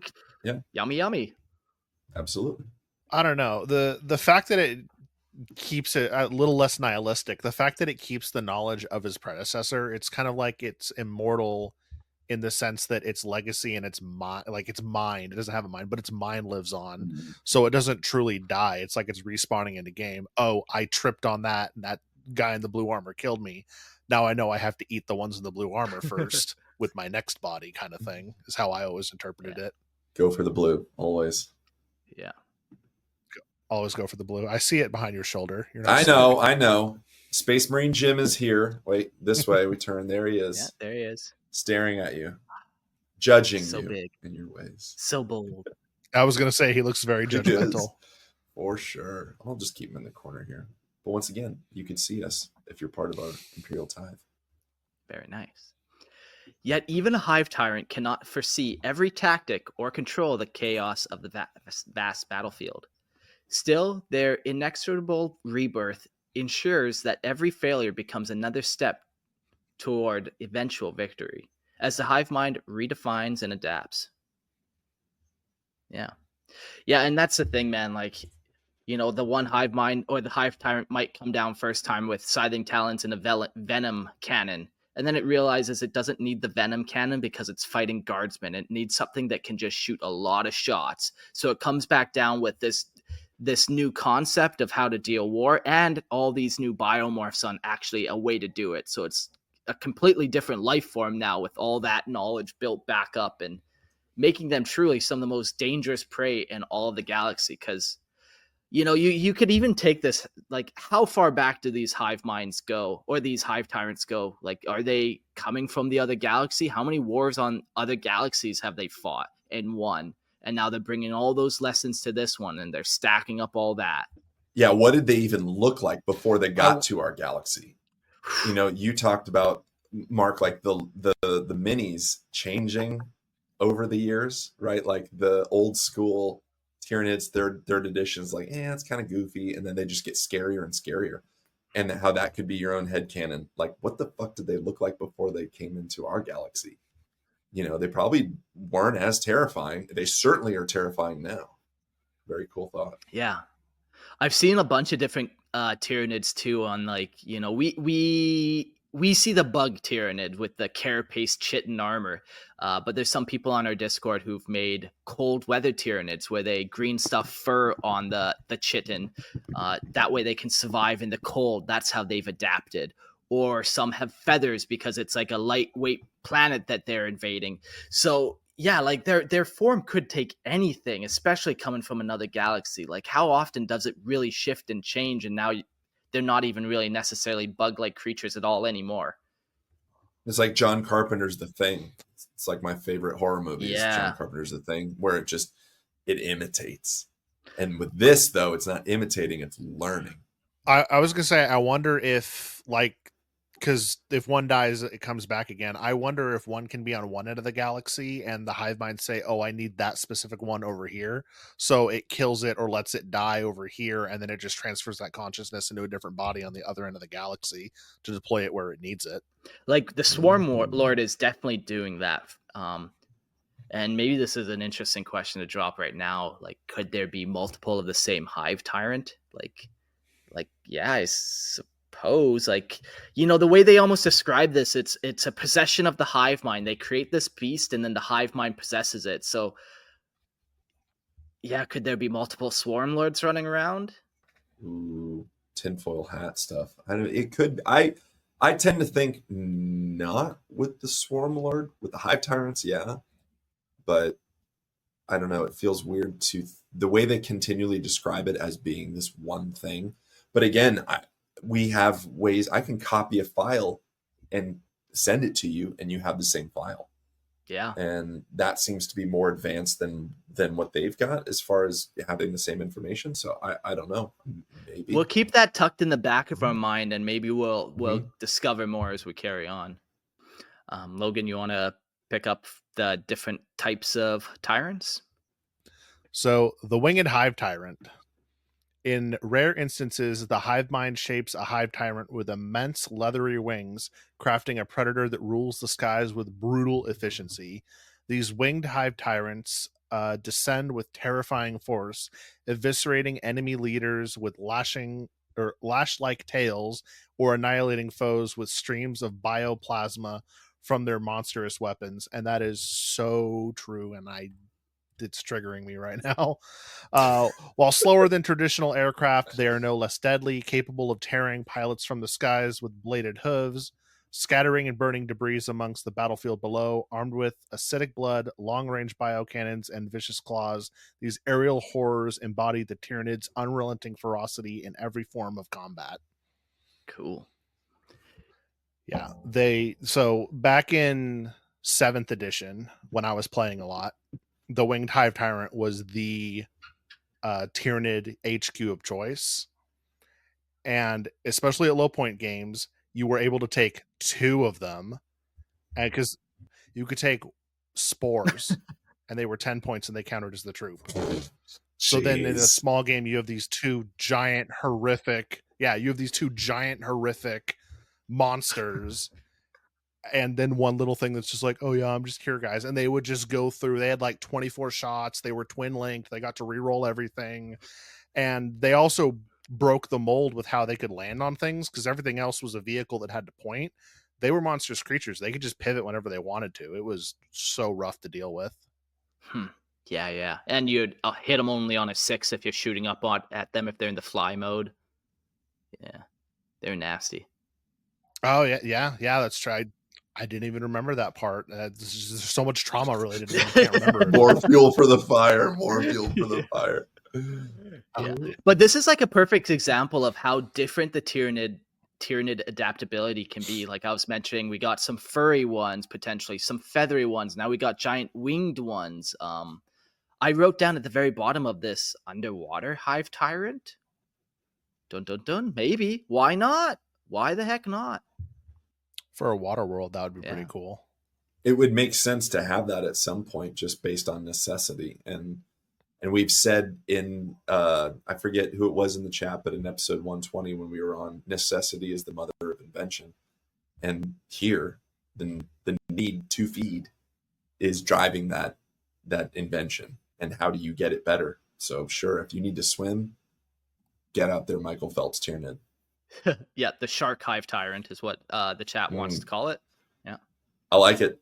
I want to see it on the table. Someone's got to kip ash this thing, right? Come on, get some deepkin and get this, mash them together. I want to see it. I want to see it. Yeah. That'd be cool. Next form of tyrant is an acid tyrant. Acid tyrants are bioengineered monstrosities whose very essence is a weapon of unparalleled lethality. Their blood is a seething, corrosive acid capable of dissolving flesh, armor, and even ceramite with horrifying efficiency. That sounds familiar. What other creature does that? These creatures are further armed with an array of toxic biomorphs tailored to spread death and decay across the battlefield, spines that drip with venom, and glands that excrete noxious fumes, and claws that deliver paralytic toxins make the acid tyrant a living embodiment of the hive mind's biological ingenuity. Every wound they inflict festers and corrodes, leaving only agony and ruin in their wake. Their presence on the battlefield is a relentless assault on the senses, turning their enemy's environment into a death trap of acid and poison. So cool. I've seen a couple people model these where they take green stuff and do the dripping acid, or they'll take I think it's called flocking maybe, and you would make like trees out of it. It's typically like that green fluff, and you put it on the top of their spore capillaries, and you can have that kind of coming out like smoke, you know? Yeah, very cool. This kind of makes me feel like a xenomorph and Papa Nurgle had a baby, and this is the end Yeah, result of it. the hive mind and Nurgle Totally. kind of get crisscrossed in the warp, and this is what they fucking made. God damn. Yeah, this Tyranid hive fleet was flying by the dagger when Nurgle was corrupting Mortarion, and now we have acid tyrants. Thanks, Nurgle. Thanks, Nurgle. And as a fan of like stoner doom fuzz metal and all that stuff, like I've got my heavy metal shop mug here, but like we've said a lot of cool words on this podcast, but no two words should be a band name more than Acid Tyrant. I mean, come on, guys. Someone, chat, get a band going. Here we go. Like, all right, Acid Tyrant, let's go. This one's called Neurothrope. Just doom metal all the way. Oh, hell yeah. Hell yeah. And when I was reading the show notes, I saw that. I was like, oh my God, that's a band I want to go see. Hell yeah. So cool. So cool. T-Freeze asks, has anyone ever attacked a hive fleet in space, or is it more to try to hold them back and always fail? Oh yeah, all the time. And actually there's even stories of like Death Watch specifically will go and board hive ships, which means they could walk in their like arteries and their kind of interior, and they'll then plant virus bombs that way. It's just to get to one of those hive fleets, man, there's thousands of flying Tyranids every which way. It's tough to deal with them that way. But you can definitely attack them, and that's really the only way to get rid of them. If you're just fighting them on the planet for all time, you're never going to be able to get rid of them if you don't deal with the space stuff. Well, and they used to play it in Battlefleet Gothic. So in Battlefleet Gothic, which was the ships, the spaceships game, which sounds really lame the way I'm doing it, but like the 40K pew pew spaceship game. God damn it. Anyway, but they would have Tyranid fleet ships and stuff like that. So it's absolutely a viable way. And I think it's one way that it's a preventative measure. Like, we were talking about like if you know it's coming, you know the route, stop it before it gets there. So yeah, absolutely. Yeah, if it can start like getting any of the planet resources, then you're gonna every resource it gets, you're just that much more fucked, you know? It's probably a little safer to use nukes in space too than it is on a planet surface. Yeah, you don't just waste all that land now by radiating it. A little bit safer. A little safer. It's fine. If there's radiation in space already, what are you really doing to it? It's fine. Yeah, there's just a random ship flying through space, flies through that radiated bit, and everyone on the crew just fucking just mutate. Oh fuck. Oh, it was the warp. It was the war. It was the warp. I'm constantly flipping through this third edition codex while we're just chatting here because it's just super fun. But there's one thing here that we talked about, the adaptability. I'm looking at a Tyrant guard that has a fucking shield. Like it has a bioform shield. I've never seen this before. Like this is so rad. And like it kind of looks goofy that it's holding this. It's actually two hands. It's two of its hands forming this shield.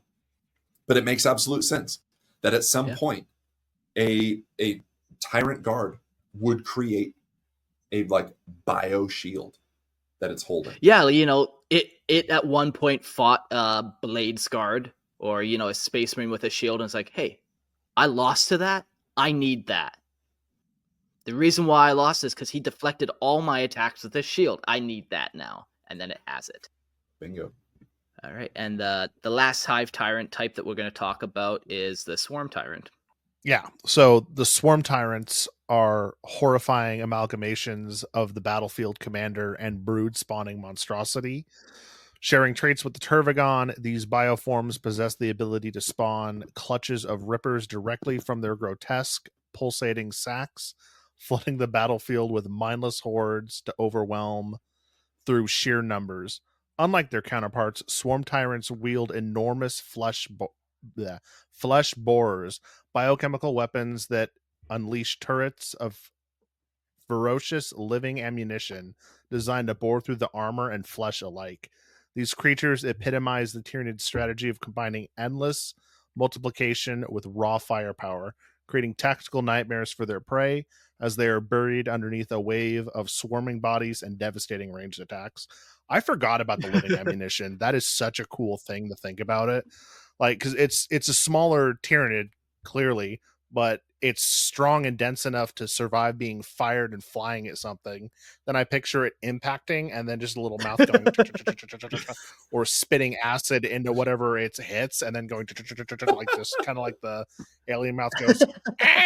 Maybe that's what it is. The thing hits, opens, and then there's a little mouth inside that's just poking to get through whatever it nailed. But I'm also picturing in the Mortal Kombat movie Scorpion, who has the thing that comes out of the palm of his hand and it's just like and it flies out just kind of that way.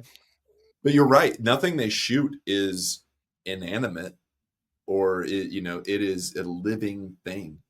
So that's something to take away and to focus on as we continue talking about this. Like they're not shooting bullets. That is a fucking little creature that they're shooting at you that's gonna, even if they're just shooting that creature and it has acid blood and it just splats on your armor and like, what the fuck? That was useless. And then your armor starts melting. You're like, oh no, like fuck. Oh no. Ooh. And then I just thought it gets inside and just starts squirming around in your armor and eating whatever it gets to. That would be a painful death. When you're going against Tyranids and you're gonna die, you hope you just get that bone sword to lop your head off because nothing good is coming from facing them at all. Comment of the night: Nids shoot children without being American. That's fun. I'm not going to touch that one. That's all you. Trevor Buzak, how could you comment like that? Read that guy's shit. Yeah, Hive Tyrants is super cool, man. Like they could just be whatever. On tabletop we're limited to what they can be just because you have to have some limits. But man, every Hive Tyrant would just be the precursor of the fleet, you know, like it comes up with this cool adaptation to see if it's going to be useful in fighting. And then if it is, maybe it spreads that adaptation to all its minions, all its underlings. So yeah, it goes down and does something first. And it's like, that was super effective. Time to spread that knowledge to the rest of my, my underlings. And then they all start pumping out that kind of biomorph or war gear or whatever. Yeah, and the ability to call upon that maybe as well, like, hey, we're going down to this planet, and we know that this planet is water based, and kind of like you have typed out here, underwater Hive Tyrant question mark. So time to adapt and switch to that. And then when we take that over, we leave, and now we're going to go to this more like kind of desert planet. Don't need to swim around there. Time to adapt to that.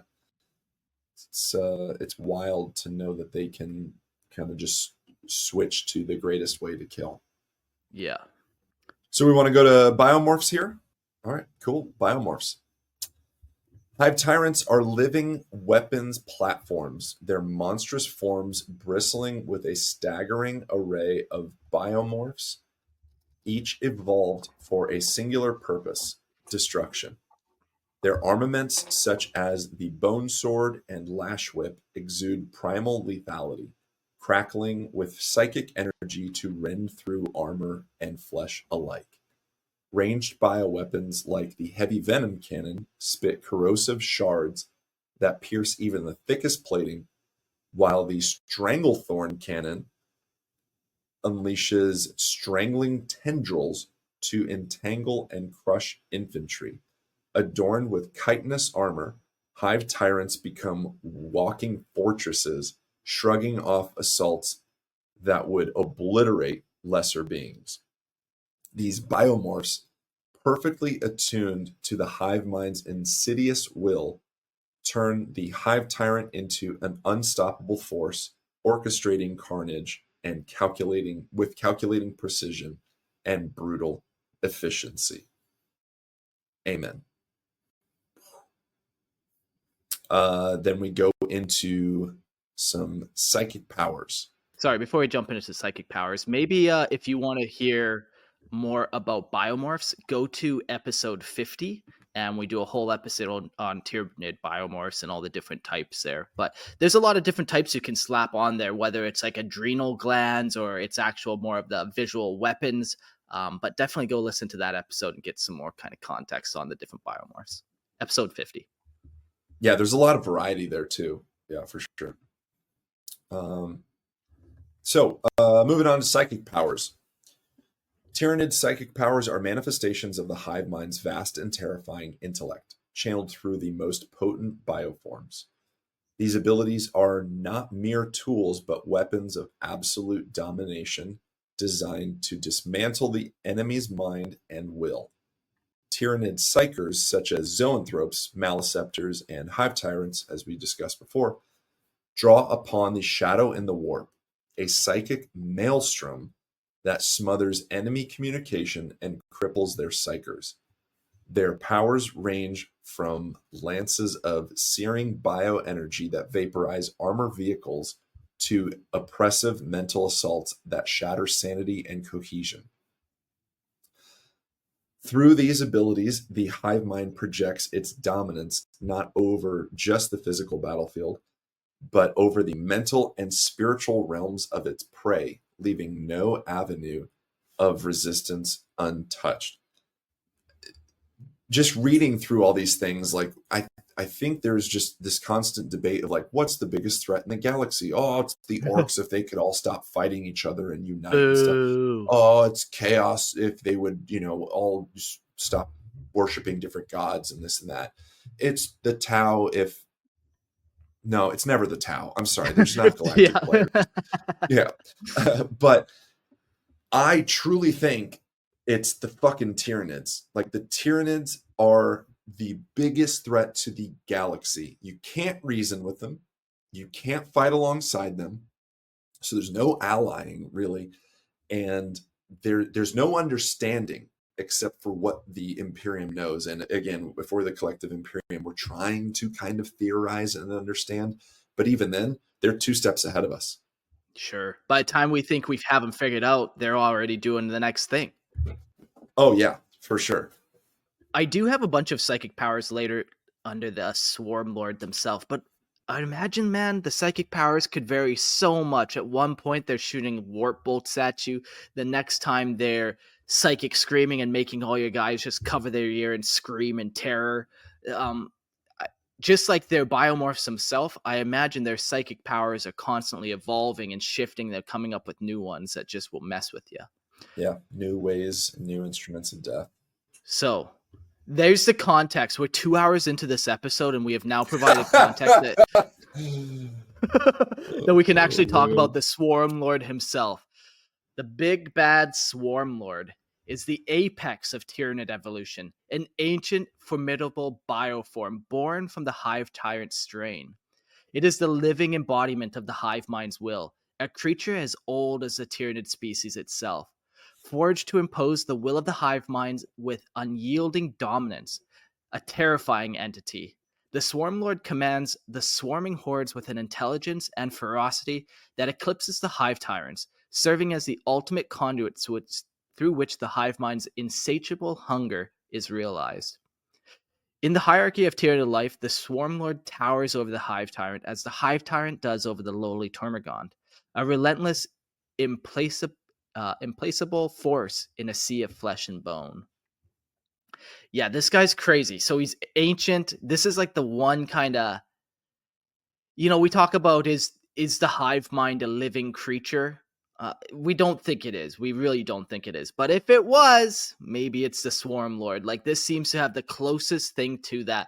And maybe, we're all just theorizing again, but maybe the Swarmlord is what made it possible. It's kind of what actually tipped that scale into birthing that Hive Mind, where eventually this was born, and that was just that enough to actually be able to manifest something, and that's why it has that close link to the Hive Mind, closer than any other thing. Just it was that tipping point creature. Yeah, and at what point was it created? I would love to know, or maybe not know, or just have it hinted at as we talk about like not knowing the answers on stuff. But in M37994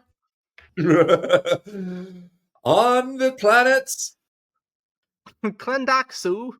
but at what point, like, and clearly, I mean, it's such a pivotal creature in the Tyranid kind of array of characters, rather.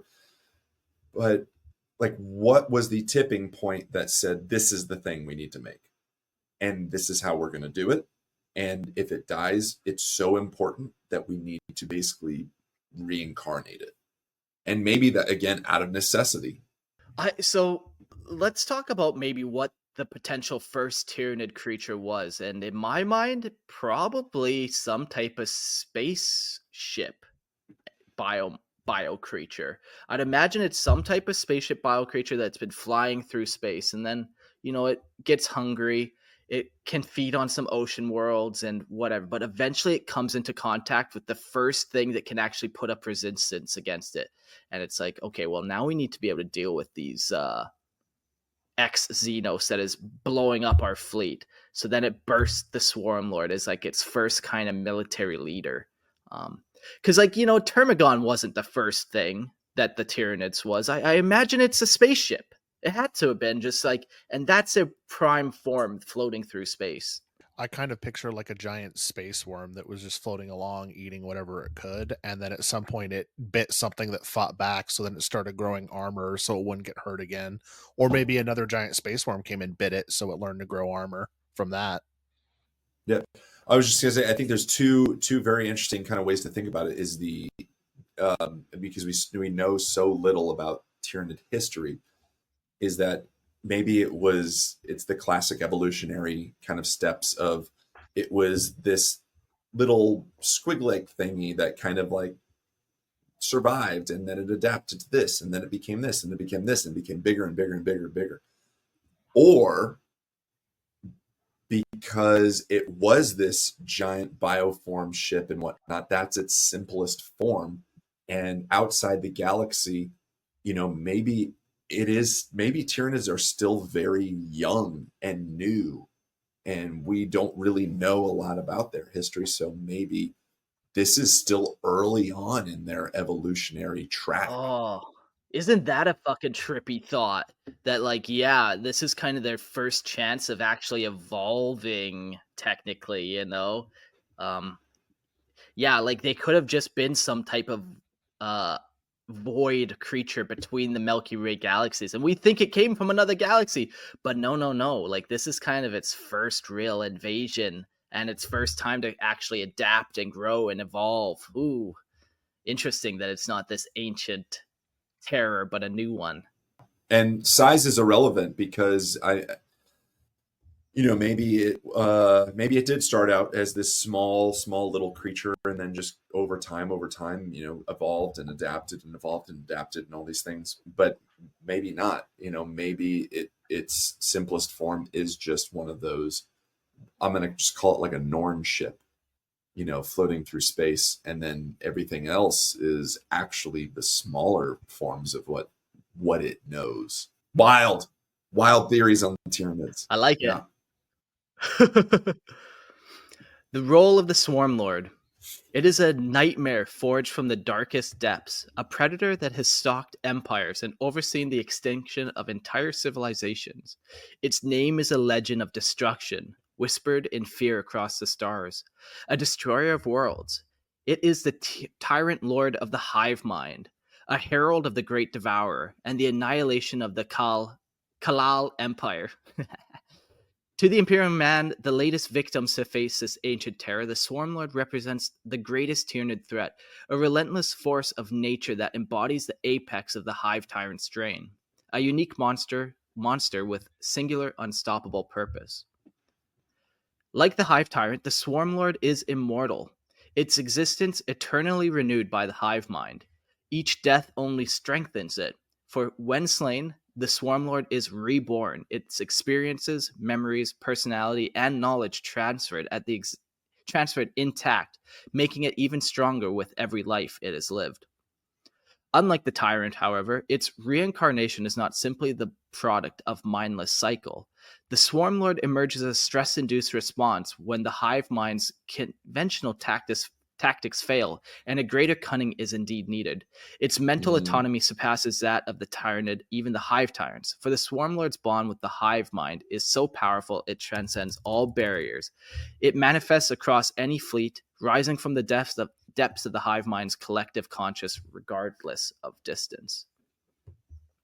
Yeah, there's a couple cool things in there, man. Like, it's a stress-induced response. We were kind of saying that Norn ship, or whatever we want to call it, came across something it couldn't battle anymore. So this is what it created. Something that could hold all of its kind of combat experience, combat knowledge, and knows what it needs to do.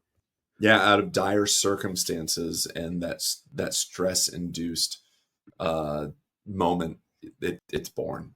And that's cool. Like, it's cool to think that the Hive Mind shifts and moves almost kind of like with emotion, and is not just directive. And I know that's kind of going against what I'm talking about originally, about like the just need for consumption, but there is this pushback of like, something happened, it didn't work, we need to figure this out, adapt. And now you've got Swarmlord.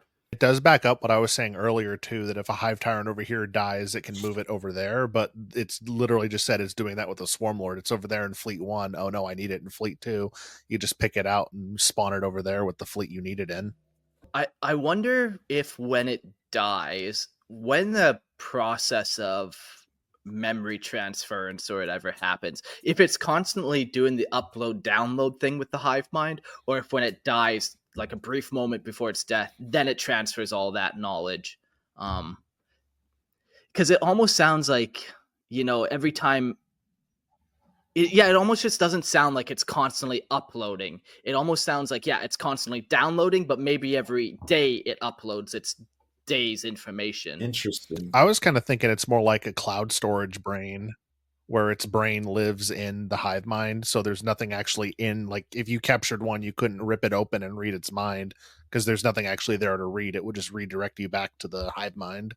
See, I don't know. Again, it's one of those things like we as the Imperium are trying to understand it with our minds, with the way that we know the world, the way that we work.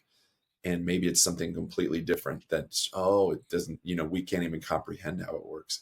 And Logan, we had talked previous to us starting the show, but I was looking through like to see if there was a bunch of old lore on Swarmlord with the 3rd edition codex. But when did the Swarmlord originally come out? You had it.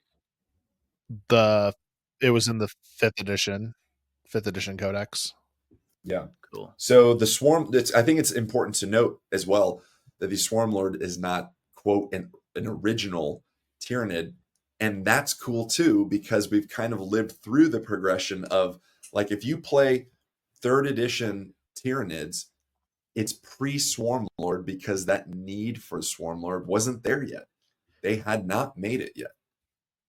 And then after the Battle of Ultramar, it was like, oh fuck, this galaxy's actually tougher. We need to, that stress response kicks in again, and then the Hive Mind or the Hive Fleet all evolves and it brings out its top gun again. But up until that point, it didn't really need it. It had it still in its recesses of the Hive Mind, but it just didn't have it active. Yeah, and that's, I think, a very good kind of date or time to remember that Tyranids are newer to our galaxy and fighting. And so that was a critical point where they were kind of like, oh shit, we need to change. And this is introduced as a very different additive to the range of Tyranids that we have now. And I think it's cool that I'm hoping that the lore was backed up by all of that, and not just, hey, we need a new model for the Tyranid range. Let's make this really cool epic thing. But that GW backed it up with some lore as well. Like, no, like, it's a stress-induced thing, and we needed a bigger, badder bug, Better than Primaris lore. I was going to say their stress-induced thing was they weren't selling enough Tyranids, so they had to make a bigger model, sell more Tyranids. It's stress-induced. Get a different model. The stress is just seeing stocks go down and like, oh, we need something bigger and better. No. The Swarmlord is a creature forged in the eons of battle and bloodshed, a warrior that has tasted the universe's wars and emerged victorious every time. Its weapons are 4 bone swords, crackling with destructive bioelectric power, capable of slicing through adamantium and even force fields as they were paper. These weapons are unlike those wielded by other Tyranid bioforms, for each blade is infused with a crystalline growth that a foreign mineral, not native to the Milky Way galaxy, that juts through the blade's serrated surface. With these sabers, the Swarmlord can parry at such speeds that enemies are left unable to even land a blow, and its deadly blades dance through the air with inhumane precision. I've never thought of them as a fast thing, but that's kind of like, Really? yeah, I don't know. I've always thought they were big, slow, lumbering things, but it's kind of like, Mortarion. The first time I saw him, I thought his wings were just really big and slow. But if you read the lore, his wings beat fast like a fly, and it sounds like there's a giant buzzing everywhere he moves. So now that I'm picturing that this is fast, is just shing, shing, shing, shing, shing, shing, shing, but just never occurred to me before. I'm loving all the sound effects you're giving in this episode, by the way. I'm glad I'll be the soundboard. What was the living the living ammunition that burrows into people? Was that it? Yeah, that was one of them. That's good. One unique thing about the Swarmlord, unlike other Hive Tyrants, I think the biomorphs don't change ever. It has its kind of form that it has chosen is its peak form, and it sticks with it. Where other Hive Tyrants, they could kind of change willy-nilly depending on who they're fighting. Yeah, it's one that you see. It is the standard for Swarmlords is the quad bone sword, and it's so cool. And I think we've hopefully all seen it in the trailer for Leviathan when it was released. It's like the classic. It's screaming with its 4 bone swords. I'm pretty sure it's in the trailer, but it looks formidable and terrifying, and I love it. I think it was in the trailer because I remember watching that. Yeah. Yeah, I wonder if this has anything to do with it having 4 bone swords. You know, we kind of said this may have been one of the first like warlike creatures really that it had, or directing kind of warlike creatures. Maybe it didn't have flesh borers at the time, because you know that would then be a couple creatures all in of itself. You know, it creates a gun, it creates flesh borers for it. With a bone sword, it's so like it's there, like it's just a sword. You hit something with somebody, or you hit something with something. It's just so straightforward. So it's like the very first kind of biomorph it made, and then from there it's just like this is what I have, this is what I do. What a cocky son of a bitch too. Like it's just, it doesn't need to shoot you. I'm not gonna be 50 feet away and shoot you. I'm gonna get up. It's got mind bullets, buddy. Yeah. It's got mind bullets. Yeah, it's literally a Jedi. Okay, it's General Grievous it's with Grievous. Force powers. I don't know why you're mad. Oh, well, speaking of the bone swords, let's get into this a little bit. So it's the biomorphs here. The 4 bone swords, the quad bone swords. The bone sword is a Tyranid close combat biomorph designed to harvest the life force of its victims. It is a living organism, its hilt housing a small rudimentary brain that grants it basic sentience. That's already fucking wild. Like, and if you look at the model, there's like little kind of brain sacs at the bottom of it and whatnot. This sentience allows the weapon to grow in size, repair damage, and maintain a lethal monomolecular edge. Yet it remains entirely enslaved to the will of its wielder, devoid of independent thoughts. So it is being controlled. It does not have its independent thoughts. Carved from chitin and crackling with potent psychic energy, the bone sword channels this life force through embedded nerve tendrils, generating a field akin to biological force weapons. The serrated edges of the blade, originally an elongated horn from the Tyranid bioform, are honed for devastating melee strikes. Its psychic power grows in intensity when paired with another bone sword, amplifying its destructive potential.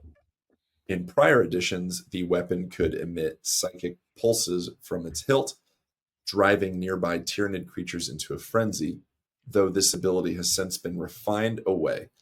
Commonly wielded by Hive Tyrants, Tyranid warriors, and Tyrant Guard, the Bone Sword is a primal extension of the Hive Mind's relentless will. And you know what? If you got 4 of them, you're going to fuck everything up. It's going to get wild. Yeah, you know, if you have 1 horse and then you put 2 horses, they can carry so much more than just one. It's that super stat. What do they call that? But basically it has 4 of them, so it amplifies it by 16 as opposed to just like 4. It stacks it up really good, so they all become super powerful. Oh, you're talking about exponential growth? Yes, that's the word I'm looking for. Exponential growth. That's what's happening here with these. That's pretty cool. It's also kind of weird to think because they don't have their independent thought, but like, do the little heads also communicate with the Hive Mind? So the Hive Mind is telling the Swarmlord, go here and do this. And the Hive Mind is telling the swords, hey, you need to strike here. Hey, you need to strike here. Hey, you need to like there's going back to my cloud computing theory of the Hive Mind. The Hive Mind is doing all these calculations and going, okay, main body move here, left arm cut here, right arm cut there. And it's just doing all these calculations at once. It's Hive Mind all the way down. Yeah, right. Oh, it just dawned on me. That means the little those have the Hive Mind in them too. Excellent. We're just a bunch of Imperium idiots here, like just trying to figure out how this all works. It's so good. This is super science, guys. It just goes. That's how it works. Okay, I love it. Getting into the armor, chitinous armor is a nearly indestructible exoskeleton that encases Tyranid creatures in a near impenetrable shell of living, ever-evolving chitin. This armor is a primal fusion of biology and defense, constantly adapting to the most lethal threats it faces. It repels most conventional weapons with ease, its thick, layered structure absorbing impacts and deflecting blows.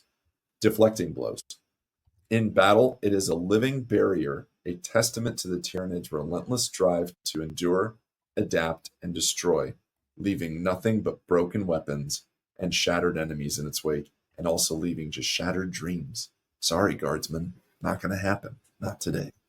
Sorry, guardsman. Oh, I just want to see one guardsman go up against it, and then like it bounces back. Whatever little combat knife he had just bounces back and stabs himself in the head. Like it's not going to happen. ah, I like it the other way. The guardsman charges with his little dinky knife, and he finds the one slit in the armor, and his knife goes through, and it was the last wound. The Swarmlord dies, and the guardsman's so happy. That's the angle I'm going with. That's the super happy ending. until the Swarmlord comes back down on the planet. Yeah. Oh yeah, it just the next one stands up behind him. Targets that guardsman. Yeah, it's like it's got one sword covering that one spot on its body, so he's just charging him with 3 swords. Or it turns out that little slit that he actually just like, oh, I got the little gap in his armor is actually just like a mouth. Just starts eating his hand. No. Oh no. Ah! That's horrific. Or the acid blood sprays out of that then. Man. Gotcha. Don't trust any Tyranid holes. Phrasing. No, do not. Do not. Oh man. The Swarmlord has a bunch of different psychic powers, and like we were kind of saying earlier, you know, these probably are not consistent. I imagine it's developing new ones where it seems to like the bone swords. That's its go-to move. That's who it is. But I'd imagine it's always making new powers. Do you guys want to each choose one power and kind of what your favorite is and read that? Ooh, yeah, I like that. We don't need to read all of them. I think I will go first, and I really like the horror. Oh, you son of a bitch. We all picked the horror. Kick it off, Mark. That's the champion. That's the champion right there. Great minds. Yeah, man. Like we were just talking about when the hive mind approaches, everyone just starts shitting themselves, and this is it, man. The horror. It is a psychic weapon of fear and despair, a manifestation of hive mind's terror grip over the minds of its prey. The hive tyrant's mind ripples through the psychic ether, sowing terror among the enemy ranks. Victims are gripped by crippling dread. Their will shattered at the very presence of the Tyranid swarm becomes an inescapable nightmare that drowns out all hope of resistance. Grimdark, right there. Boom. Yeah.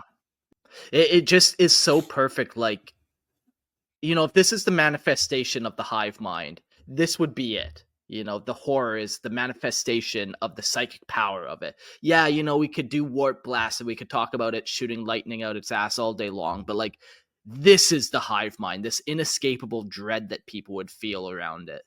I wonder too, like, it's interesting if to the Tyranids, this thing, they're not emitting actual horror. So to them, it's just their nature.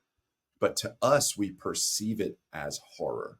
You know, I'm going to go into just kind of the, like the, the hornet's nest idea.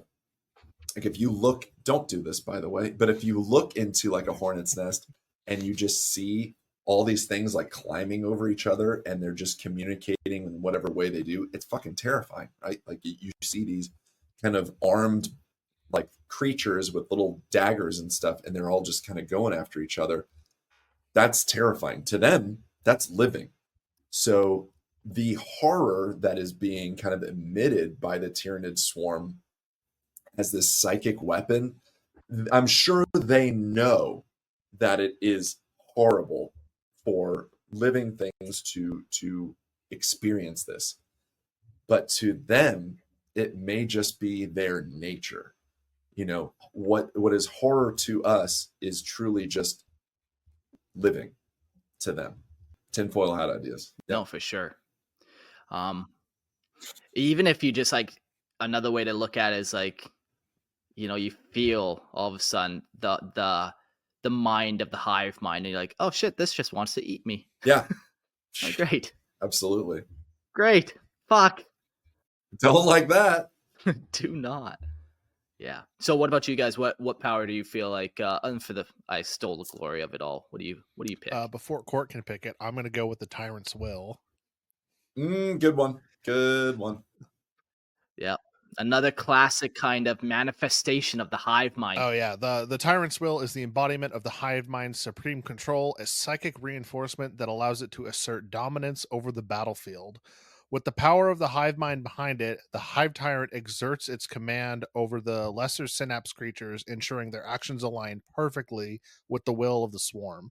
This psychic connection allows the Hive Tyrant to coordinate attacks with brutal precision, leaving no room for error in the Tyranid assault. And I think this actually had a rule at one point where it was it gave them better charging or improved morale. I can't remember which, but I remember this being a rule on the tabletop at some point. Yeah, people have told me that in 10th edition there's no more psychic phase, so I don't know how any of these psychic powers would play out nowadays, but they used to all exist. What they do now, if it was a psychic power that did damage, they made it basically just a shooting attack, which is lame. But if it's an ability that did something else, they made it an inherent ability of the model. Ah, I see. Yeah, everything got simplified that way. Yeah, like the I can't remember which one it is, but one of the Space Marine, I remember. It's the regular Space Marine librarian. His ability now is he just gives his entire unit an invulnerable save, and that's his psychic shield. That's just his ability now. You don't have to roll for it. There's no perils of the warp. The only thing you get close to perils of the warp is usually the psychic shooting attacks have a hazardous profile, which is like what plasma used to be, where it could explode if you roll a 1 on a hazard test now. Okay, cool. Yeah, cool. They've changed that quite a few times. Like, yeah, that was kind of 3rd edition stuff. There was no psychic phase. It was more just weapons. But whatever. Yeah. I miss psychic powers, but I also don't play the game. I just read the lore. My imagination lets me imagine whatever I want on the tabletop to happen. That's Mark rules in its prime meaning. So we should do a game sometime where you're just telling us what our rules are. Just like, oh yeah, that has this save. Go for it. We're like, okay, like, no, nothing. You have no clue what we're doing. You're just like, oh, that guy? Yeah, no, he instant kill if he hits something. It's like, oh, okay. Yeah, anyone can DM me at any time and ask me for rules. I'll give you fake rules. I love it. Back in 3rd edition when we jumped in, all my buddies and I were starting to play, and my friend Brian at the time was playing. He was playing Iron Warriors, I think, and I had Space Wolves, and we were just, again, like, we were 15, kind of learning the rules. Like, I look, we're all just going to roll a 4 up, and on a 50% chance you hit or something. But I remember we're playing at his house on the table, and I was like, just kind of messing around, and we had set up terrain to where, like, okay, well, this tablecloth is a river, and like this Pringle can's a tower. So like he moved his little guys like through the river, and I was like, all right, man, so you got to roll for that. He's like, what are you talking about? I was like, you're Iron Warriors. You just went through water. You need to roll to see if you rust. He's like, what? I was like, yeah, man, let's see it. On a 3 up, you show me the WYSIWYG of your WD-40 on your model. Show me it. I want to see what you have is get what you out got. the can and start spraying. But I remember I got away with it for like 2 minutes, and then I was kidding because he was just like, "Oh, I failed that roll." I was like, "Well, that's 2 inches off your movement, bud. Sorry." He's like, "What? You're the worst." I was like, "No, I know." But if you say it with confidence, it happens. So next time, Logan, I challenge you, just do it. Next time you play somebody, be like, cheat. He doesn't have a helmet on. I rolled a 6. That's a crit. That's a headshot. He's dead. I'm sorry. Pick up your models and go home. Yeah, there's a few people that I'm pretty close with at the store that we're both like, okay, so here's how I'm going to cheat today, because we'll forget rules all the time, and then we'll be halfway through the game and be like, hey, wait, he doesn't have an invulnerable save. It's like, oh, oops. That's very different than what I was saying. Yeah, it is, but it's still funny. It is still funny. You were cheating on purpose. We cheat accidentally. We're different. Okay, yeah, you're right. That happens. That happens for sure. Yeah, if I'm going to pick one of these, I'm going to pick paroxysm. So let me just define that first. So Webster's dictionary, actually this is Oxford Dictionary, defines paroxysm as a sudden attack or violent expression of a particular emotion or activity. I understand this very well, I feel like. But here we go. So with the Tyranids, paroxysm is the manifestation of the hive mind's fury, a psychic assault that warps the very fabric of a creature's nervous system. With a flicker of thought, boom, the hive tyrant can send agonizing convulsions through an enemy's body, disrupting motor functions and rendering them utterly useless in combat. The target's body locks up in paroxysms of pain, leaving them helpless before the swarm's unyielding advance. As somebody who suffers from anxiety, I feel like I know this paroxysm very well. Man, that's brutal. With just a little thought, you're rendered just useless. Boom. That's pretty rad. So now we know what happened to Christian. There it is. That's the answer. This happened to him, and now we know why he's the way Just he get is. peroxized. I don't know. Paroxysmed. He's been peroxized. Paroxysmed. Paroxysmed. Oh yeah. Yeah. Good. Yeah. The hive mind and just psychic powers in general, they can be so cool.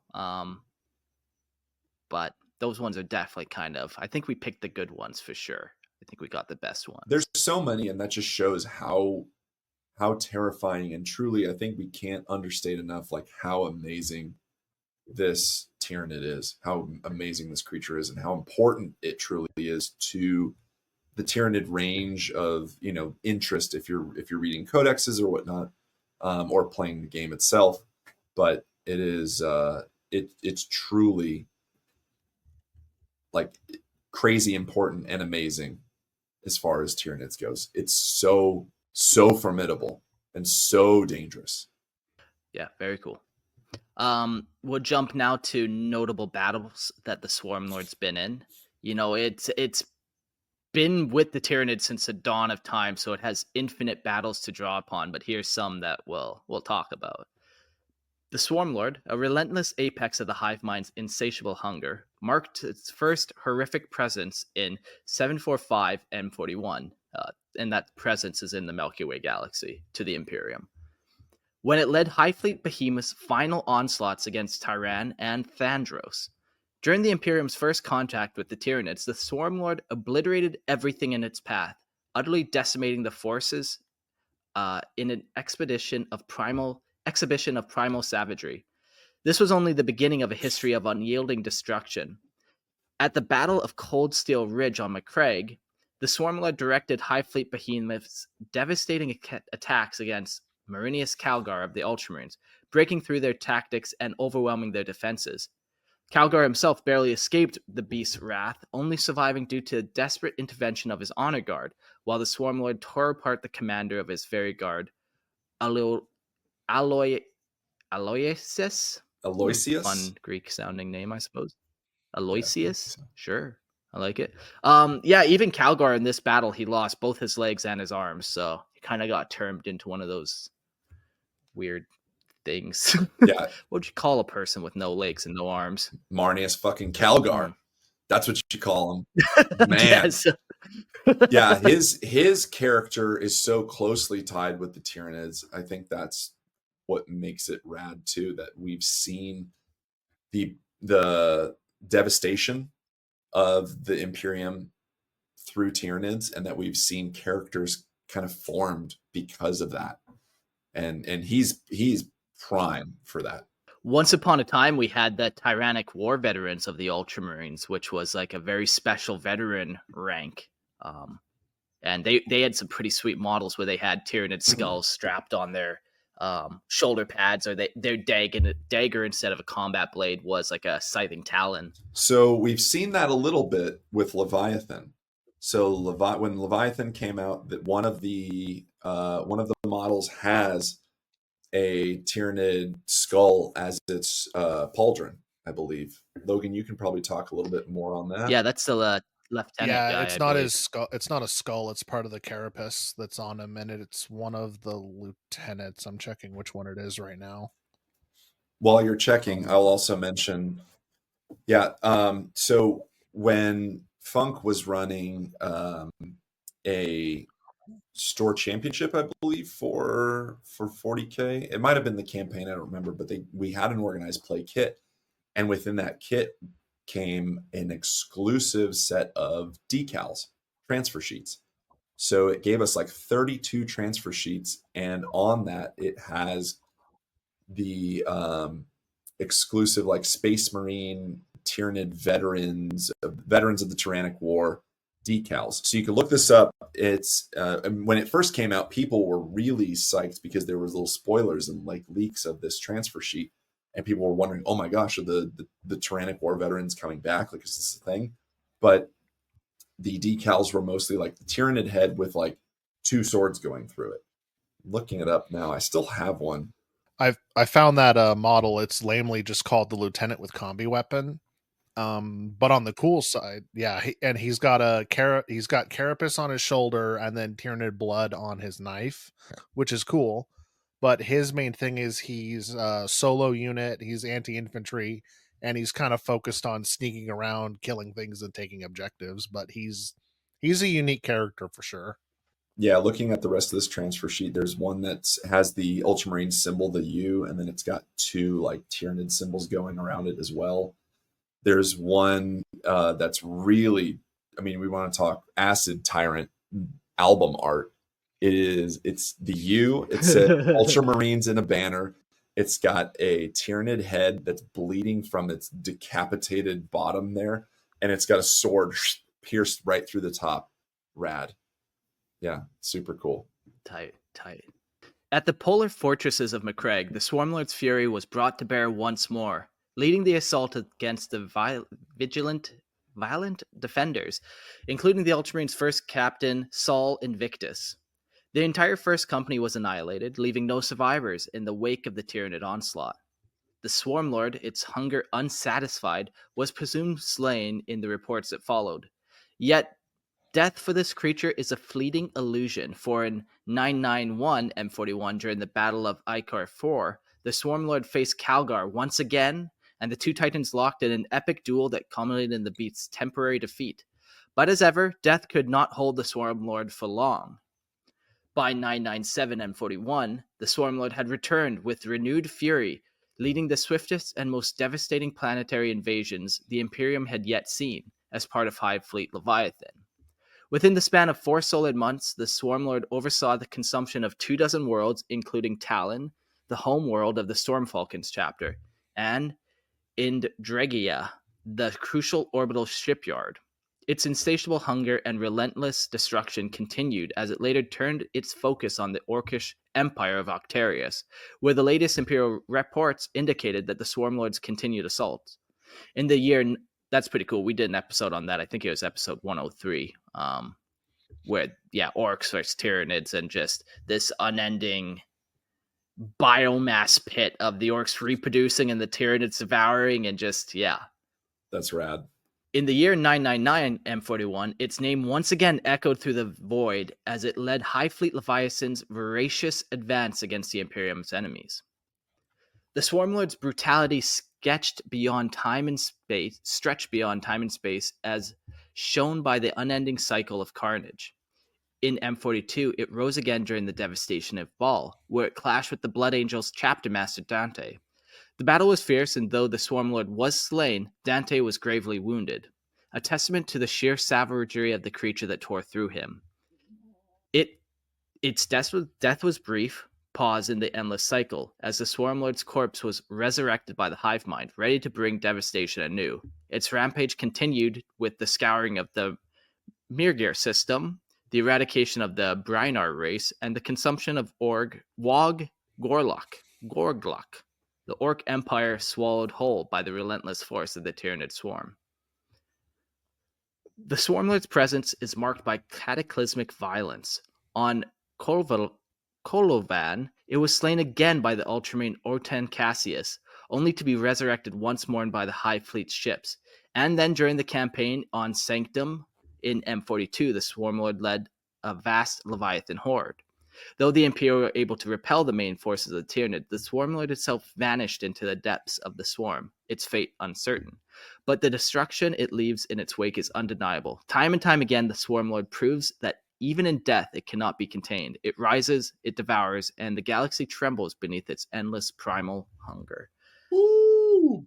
All right, so here's my question I'm going to throw out to you guys.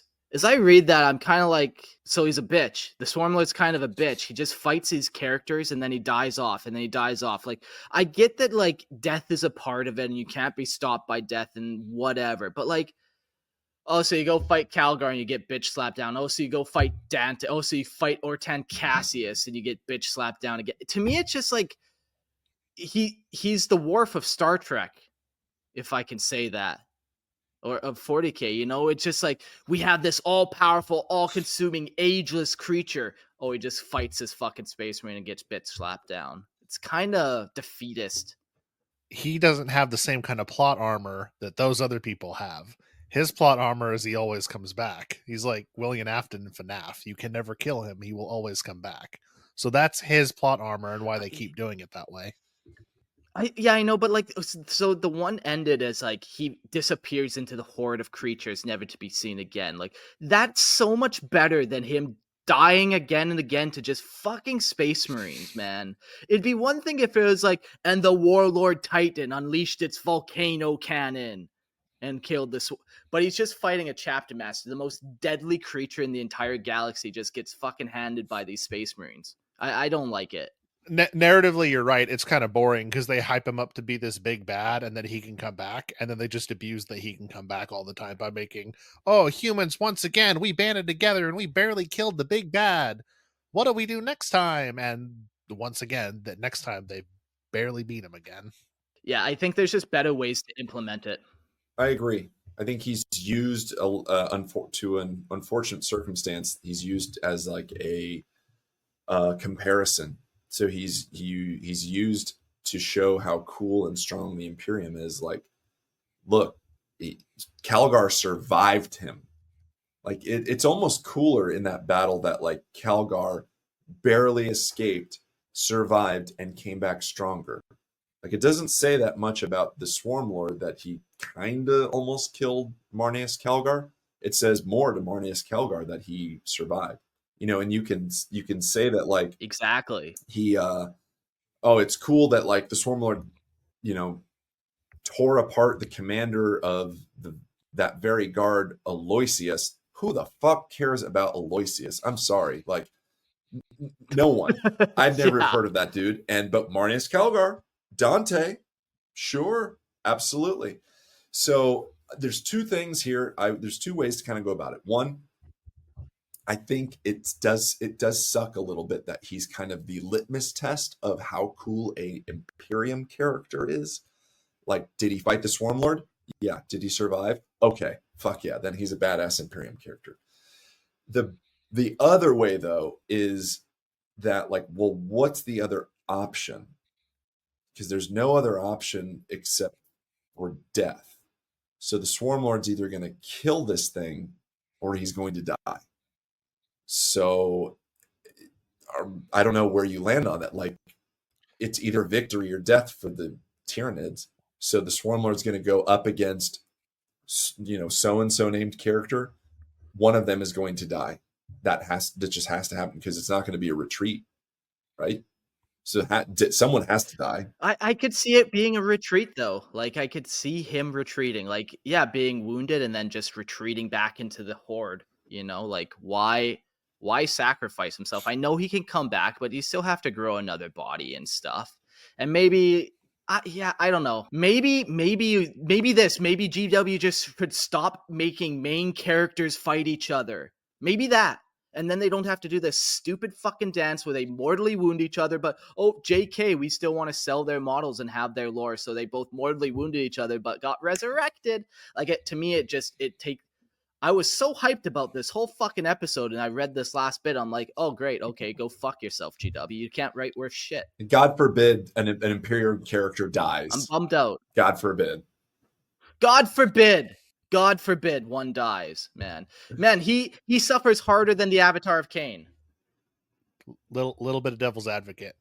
What can you do narratively with a big bad that is all powerful and comes back to life, other than let him fight really big people, die, and come back? Because we've already said the Hive Mind doesn't really have a personality, it doesn't have a thinking, it doesn't have anything. So narratively, what can you do with this type of character other than have him be a litmus test? You shoot it with a other volcano characters? cannon, or you drop a fucking building on it. You don't just, like, that's what you do if you want to get rid of them. You don't just let some fucking space marine kill him. You shoot him with a volcano cannon. You drop an asteroid on him. He falls into a magnum pit because the whole world's imploded on itself. So Like, we're saying his death is not the issue, it's how he dies, right? yes, yeah. It's how he dies. Okay. I like what you said, though, Court, about it being a litmus test, not so much about, like, the Swarmlord. It's more about, like, whoa, Calgar survived him? Like, it's not like... It says more about that character than about the Swarmlord. What reread it just makes the Swarmlord weak. And there's so many ways to get rid of him. You know, a Promethean plant explodes and everything within a 10-mile kilometer is gone. Like, there's a billion ways to get rid of him without having these stupid one-on-one duels where he just gets killed by some random fuck. It's almost cooler to do it the opposite way, where it's the lone guardsman, it's the sacrificial thing of, like, again, if we go into Aliens, it's Gorman and Vasquez in the air ducts and whatnot, and she blows them both up. She has the grenade and she, boom, blows up. Like, if I'm gonna die, I'm gonna take you with me. Yeah. Mm-hmm. Versus, the 1v1 kind of thing, and it is a bit. It just makes it sound just so, like, okay. Oh, great. Okay, so is he good? You're telling me this is the best creature in the galaxy and it just keeps getting handed to? Like, come on, GW. Yeah, and if you think of tabletop interaction too, so, like, I play enough times against Tyranids, and I play Tyranids as well. Excuse me. So a buddy of mine, Waldo, great player, just awesome dude all around, and he has amazing Tyranids, and he is the kind of the quintessential Tyranid guy that the shop knows. He's got the Swarmlord, plops him down. I, as a Necron player, then am not going to put a character 1v1ing this thing, even if I had Space Marines. Like, okay, let's say I've used my Space Wolves or something. I'm not going to put Ragnar Blackmane. Oh, Swarmlord? Fuck yeah. Here we go. Charge him in. Blackmane's moving up. He's going to charge. Oh, he gets it 1v1. No. I'm going to aim all my firepower at that thing to try and get it off the table, or I'm going to strategically move around it. I don't want to interact with it. I'm not going to get near it, or I'm going to blast it off the board. The fact that I'm going to try and put a character 1v1ing this thing is dumb. Cinematic, sure, and maybe that makes for a fun game moment there, but, like, it feels to me like you said, Mark, like, hey, Knight up there, blast that fucking thing. Get it off the battlefield. Not, hey, who do we got? Cool, let's get the hey, Captain, you want to 1v1 that thing? Yeah? What? You got this, come on. Get up there. You got this, bud. Go. Now's your time. Earn that Medal of Honor. Go get that fucking Swarmlord. No. So, funny thing kind of tied to that, though, I have one and my buddy has one where we had a character go against something they shouldn't have been going against, and we named them afterwards because they either almost won or did win against it, because it was just ridiculous to go through that. Yeah, like, if I was to match up characters, the Swarmlord needs to be on par with Angron. He needs to be on par with the Lion. You know, these are the characters that he needs to be on par with. Anyone else, it should be that same. You laugh at it if somebody charges Angron. You're like, what the fuck are you doing? You just charged Angron? You know, that's what we should be doing. But that's That's just me. He's the Primarch of the Tyranids. Yeah, man. Calling it. Boom. Primarch Yeah. of the Tyranids. Yeah, it's a good point, Mark. I think that's the good litmus test there. Of like, if you're gonna 1v1, fine. Make it something ridiculous though. Even 1v1ing a knight and he dies to a knight, you're like, yep, okay, I could get behind that. Sure. I don't want it Sure. to happen every day of the week, but I can get behind it. A big knight too, not the little knights. Yeah, no, don't let it die to like a war dog or something like that. Yeah. Well, I think that's salty enough for this current moment in time. We had some more in this episode, but we're 3 hours deep, so I think we're gonna kind of wrap it up at this point. We had a little bit about Shadows in the Warp, but if you want to know more about just Tyranid Hive Minds, we did an episode, episode 61 called The Hive Mind, and we talk a whole bunch in that episode about the Shadow and the Warp and how that actually works. Even in this episode, we talked a little bit about it, how it just kind of creates a psychic barrier. It affects your sleep. All of a sudden you start getting driven mad because you just feel like something wants to eat you, so we kind of get that. I remember that episode. Yeah, it was a fun one for sure. So definitely go listen to episode 160 or episode 61. But do you guys have like a 1-sentence teaser or thought on the Shadow and the Warp? Spooky. Okay. Impending doom and hopelessness. And I remember that episode, Mark, because honestly that was the first time I had heard and learned about what the Shadow and the Warp was, and it has formed kind of the way I think about that lore. So yes, go check it out, people. Very cool. Yeah, very cool. And then normally we would do call-ins at this point, but man, this was an episode and a half. Like, we got on some tangents. So maybe that's just, we're going to chop that out, and we'll see you guys on the next live episode. Don't forget to call in. It's always fun when you do. I will miss it this time. People are saying, yeah, great episode. Peace, guys. I know a couple people in the chat were like, holy fuck, this is getting long. I got work in the morning. So, yeah. We just chat, man. We just talk.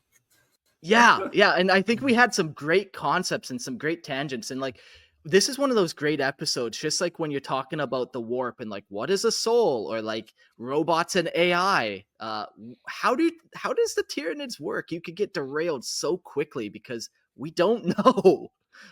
This is all made up. The Imperium's yet to discover it all.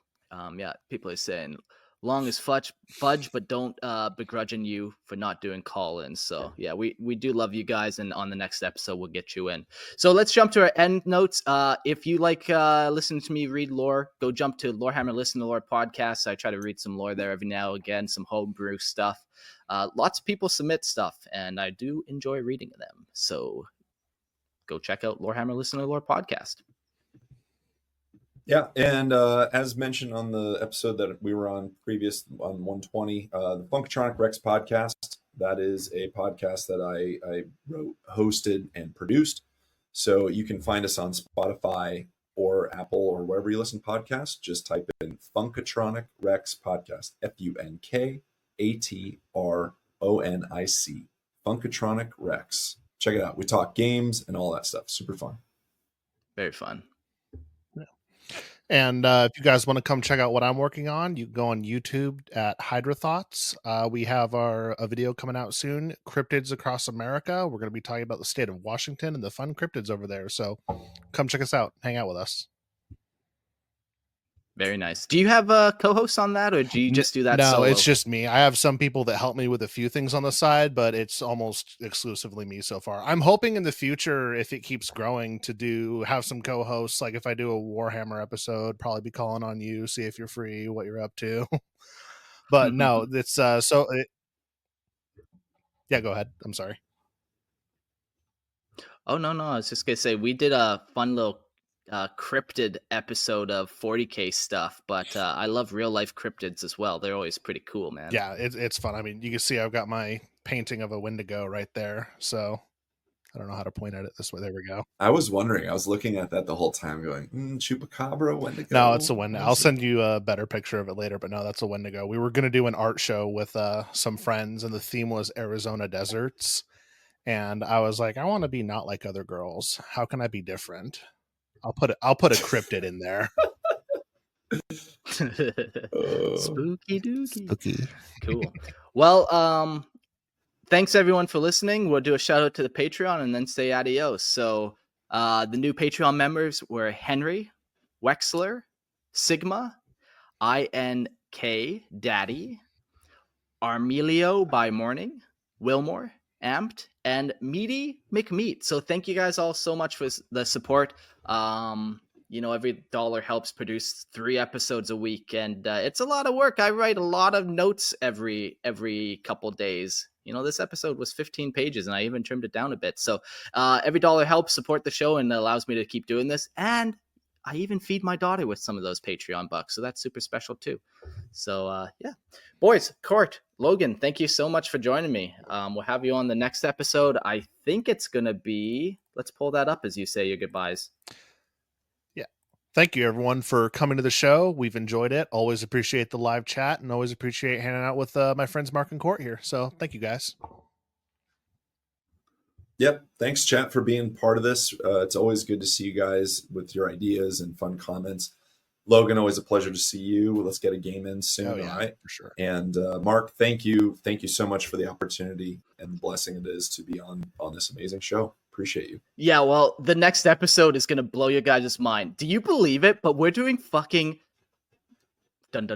Lionel Johnson. We're going to tap into legions and shit. I have it planned where we're going to be doing 3 episodes for each legion. We won't be doing all 20 back to back, but it's going to be Lionel Johnson. And then we're going to do Dark Angels of 30K. Then we're going to do Dark Angels of 40K. So we're going to be getting into some Astartes shit. And I know... Yeah, people have been asking me for 7 years, where are all the Astartes? I'm like, I don't know. I've just been waiting for the Horus Heresy to finish up. And I feel like now we've reached that point where it's wrapped up enough that I can confidently talk about what's happened to these characters. So super hyped. See you guys on the next episode. Thanks for joining me. Cheers. Bye.